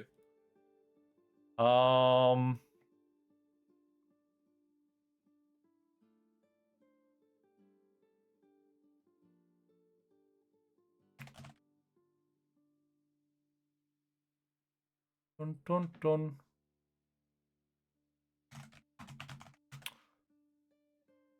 The last comment I wrote that down. The last thing I wanted to say about Baldur's Gate 3, very simply, a very, very simple thing. I just want more consistent quality, right? The quality of this game is all over the place. It feels like an early access product, you know what I mean? This feels like a game that wasn't early access to me. It's really strong in some places, very weak in other places. The quality is all over the place. Some story moments are great. A lot of it is not very good. Some of the combat missions are really good. A lot of it isn't very good. And it's just kind of like, you're kind of like weighing positives and negatives. Yeah. Let's rate this game, and then I can end stream and go play Rust. If you hang out for the review, that's cool. I appreciate you. I had a lot to say about this game. I've been playing it for 200 hours, so spending 2 hours talking about it afterwards doesn't feel too bad. I'm really glad I decided to write everything down, because I wanted to say all this stuff, but it's just every time I do these long reviews, I keep forgetting things, and I'm just like rambling about from topic to topic. I think I kept it pretty on point now, which is why this probably was more coherent than it usually is. And it needs to be said that, like, and I said it at the start too. Close to 3 now. I'm complaining a lot about the game. I'm complaining about it, but I'm trying to interject all the positive things about the game too. The reason I want to be clear on this is because, like, I didn't have a bad time with the game. I like the game a lot. I'm probably gonna replay the game when I'm bored with Factorio. I'm probably gonna be like, you know what? I'm gonna go into Baldur's Gate again. I'm gonna do another playthrough, because I think this game is really good. It just like, it is really, really good, but it's not such a super good RPG, and it suffers in a lot of areas where it feels like the quality is just lacking, right? And like I said, I think it's more interesting for me to talk about, like, the big game with a lot of things, so there's a lot to talk about. Yeah, and I feel like a lot of the things that I mentioned that are bad too are, like, inconsequential. The stealth being bad is inconsequential. No one gives a fuck. Like, it would be cool if it wasn't, but no one cares, right? So a lot of things that I mentioned that are bad aren't the core parts of the game. the things I mentioned are good are like the two things that I mentioned the most that are really good: companions and combat, like gameplay, general gameplay, combat gameplay.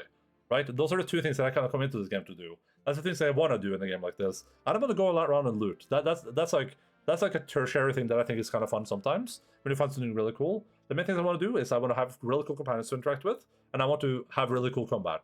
Those things were good, and that's ultimately what I'm going to judge the game by the most. There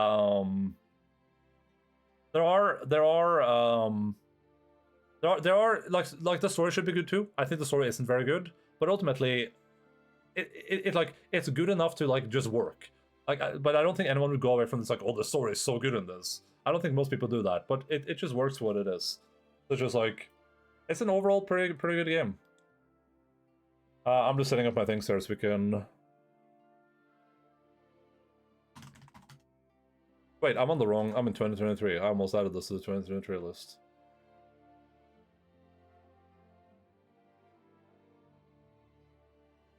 Am I gonna put this on Baldur's Gate 2 Enhanced Edition? I probably... I did really like Turning Sarevok. Good though, I should say. I did think that was a very good storyline.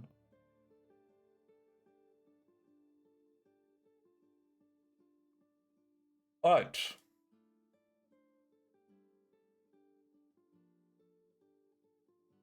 Okay, here's the deal, ladies and gentlemen.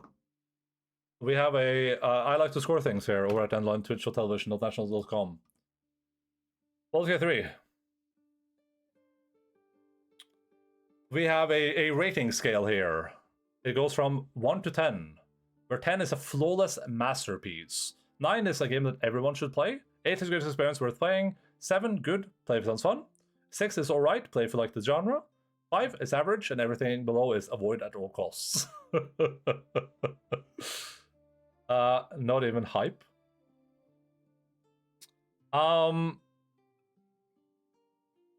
So I'm pretty sure I never rated a game like Pathfinder Kingmaker, so I can't really cheat with my score, but here's some games that we have scored.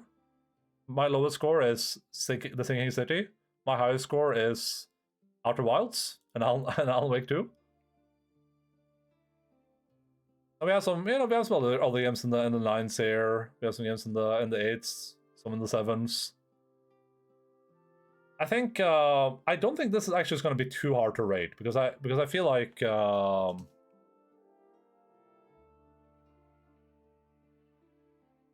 gonna play the Alan Wake DLC at some point soon, probably. Okay, so I don't think this is gonna be super hard to rate because ultimately I think the score for this is pretty simple. I don't think there's any doubt that this is in the 8s for me. All the parts of the game that are bad or mediocre or don't hold up, they are whatever things. They are things that aren't relevant to most people and they're not really relevant to me. I don't care if the stealth is good in this game. I wish it was better, but don't care, right? The story, if the story was good, this is like an easy 10 out of 10 or something, right? But the story is like, it holds itself well enough with the good companions, because ultimately the companions are part of the story and they carry the story like crazy. Side characters too, right? They work. The only question is like where in the 8s I would place this. I was tempted to put this in the 7s, because I usually think about it like an 8 is like a game that I would recommend to like 9 is like I would recommend to almost anyone. I'd be like, you should play this game. I'll like to play it, right? Or it's like individually good enough that I don't even care. While an 8 is something that's like, I wouldn't feel bad recommending this to like most people, right? I'm like, you know what, you should try Baldur's Gate. And like, I think most people would enjoy this game. I think it's really good. I do ultimately think that because they took no risks with this, so there's nothing special in the game outside of the characters, right? There are some fun encounters. Can't take that away from them. There are some cool items. There's a lot of cool stuff. But there's nothing new. This game didn't break any boundaries. There's nothing in this where you're like, whoa, what the hell? There was a whole there's a system where you make your own magical staffs by transmuting crystals and putting them in like a puzzle alternative game, and then you play Gwent with gods. It's like, You know, there's no Pathfinder building system in this. There's no politics in this. It doesn't do anything like that. They could have had a cool travel system. Like, there's a lot of stuff they could have had. They didn't have it. I think something like Pathfinder Kingmaker, I would probably give like a high 8s, or like an 8.5, an 8.7, something like that.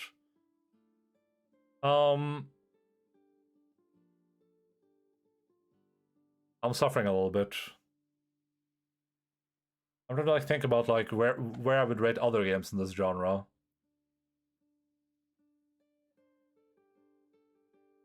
I think the fun encounters, which were always entertaining, almost. It was always fun to beat people down. Always fun to move the characters around. The moment I was drunk, I didn't mention that.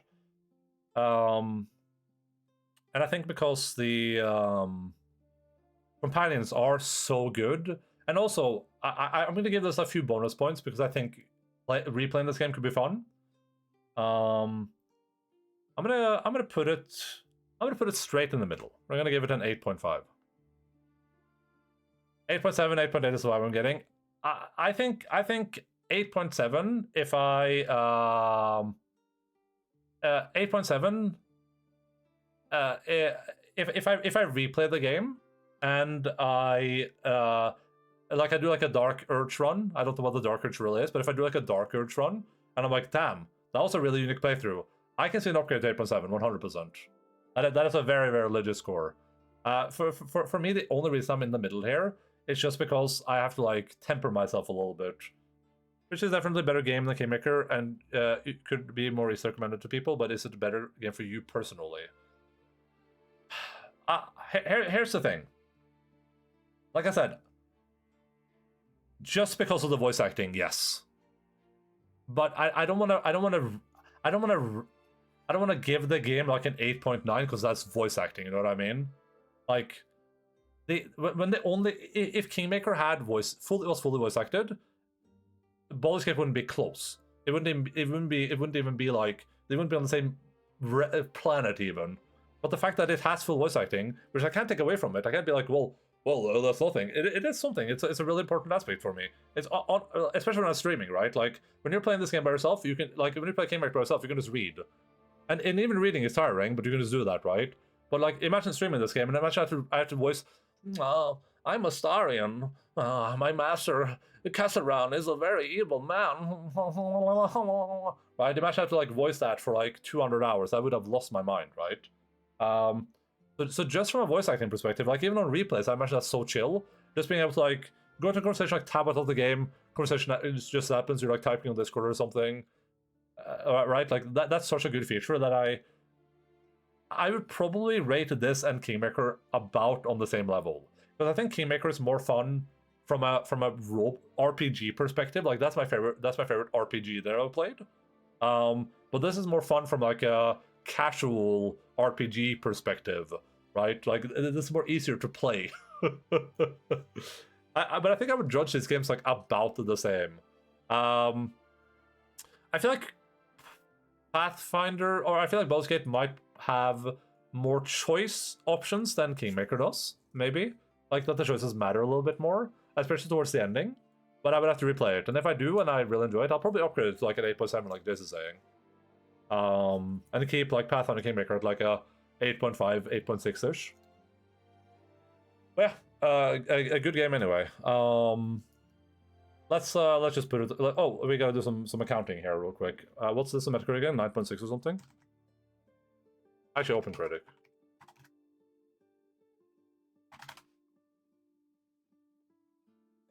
.6, yeah, there we go. 100% player rating.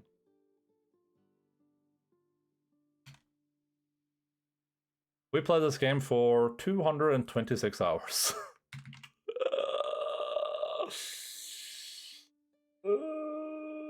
Streamed, yep. Played, streaming, yep. Multiplayer, yep.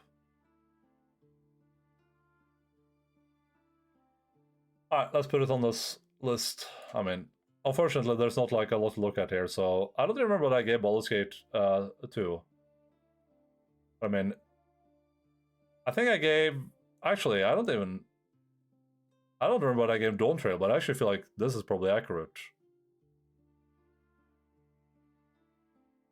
That's where I would put it, at least. Dawn Trail.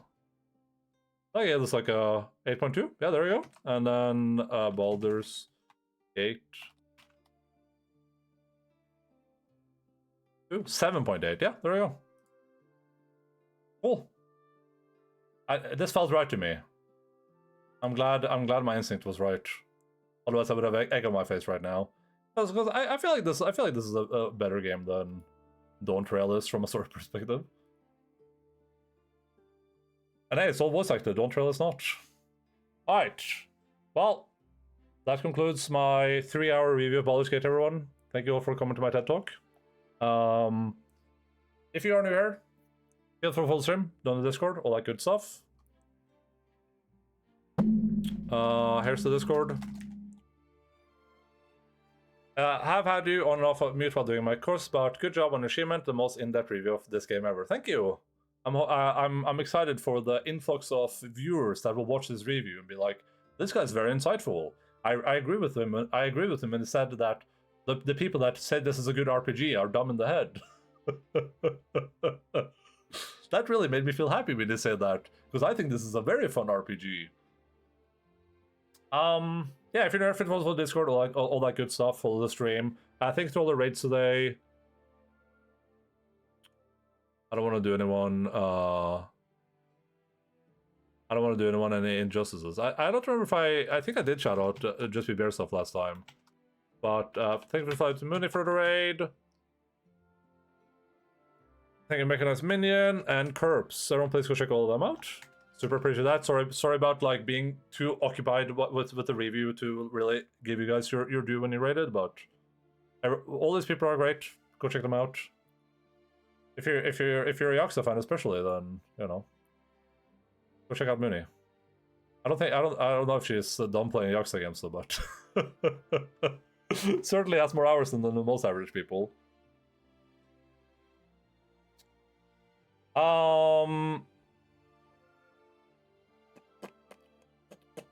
Here's the plan. Speaking of Yakuza, here's the plan going forwards.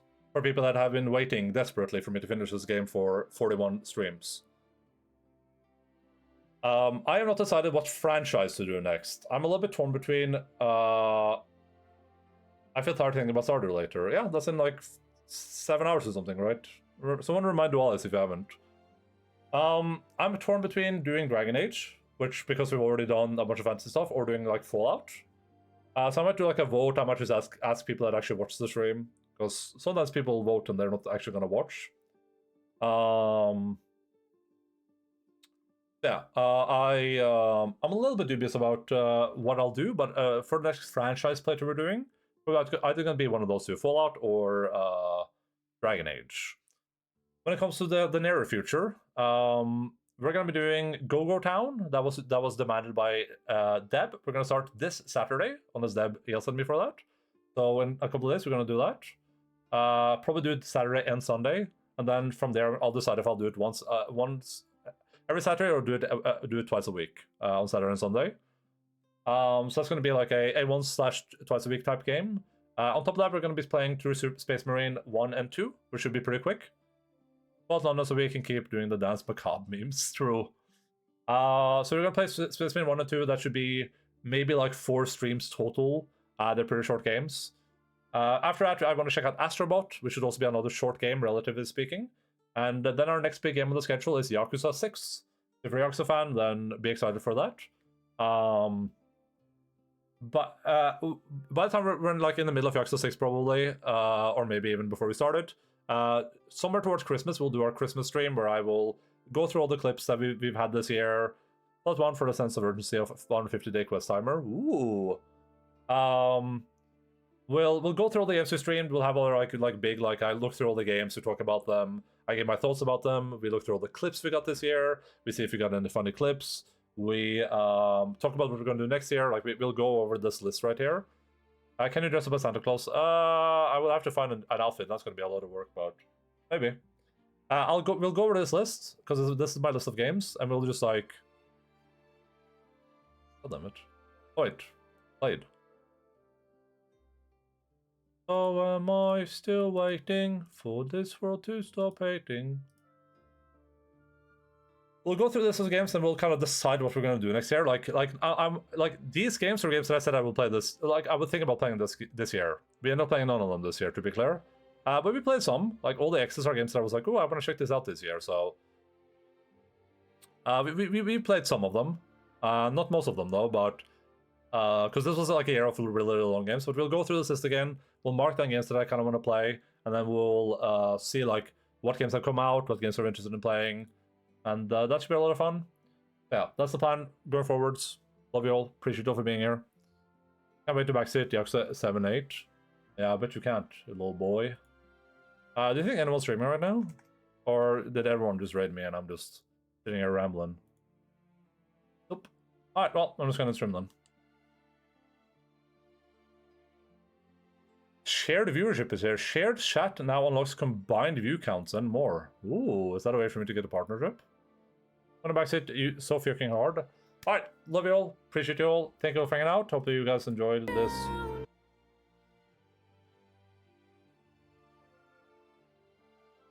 There we go. Hope you all enjoyed this deep dive into Yakuza 3. Overall enjoyed the game. Had fun with it. We'll probably talk more about that at the end of the year when we talk about all the games. But that was a really fun playthrough, and I should have talked about the ending a bit, but you know, the ending was alright. I gotta regret not mentioning that now, but it's too late. I should have. I wrote my thoughts about it before we got to the ending, so I forgot to like really mention the ending. But the ending is synonymous with everything else I said anyway, so it works out. That's it for me. You guys have a good rest of your evenings. See you all soon. Keep fighting vows. Bye bye. The dance macabre.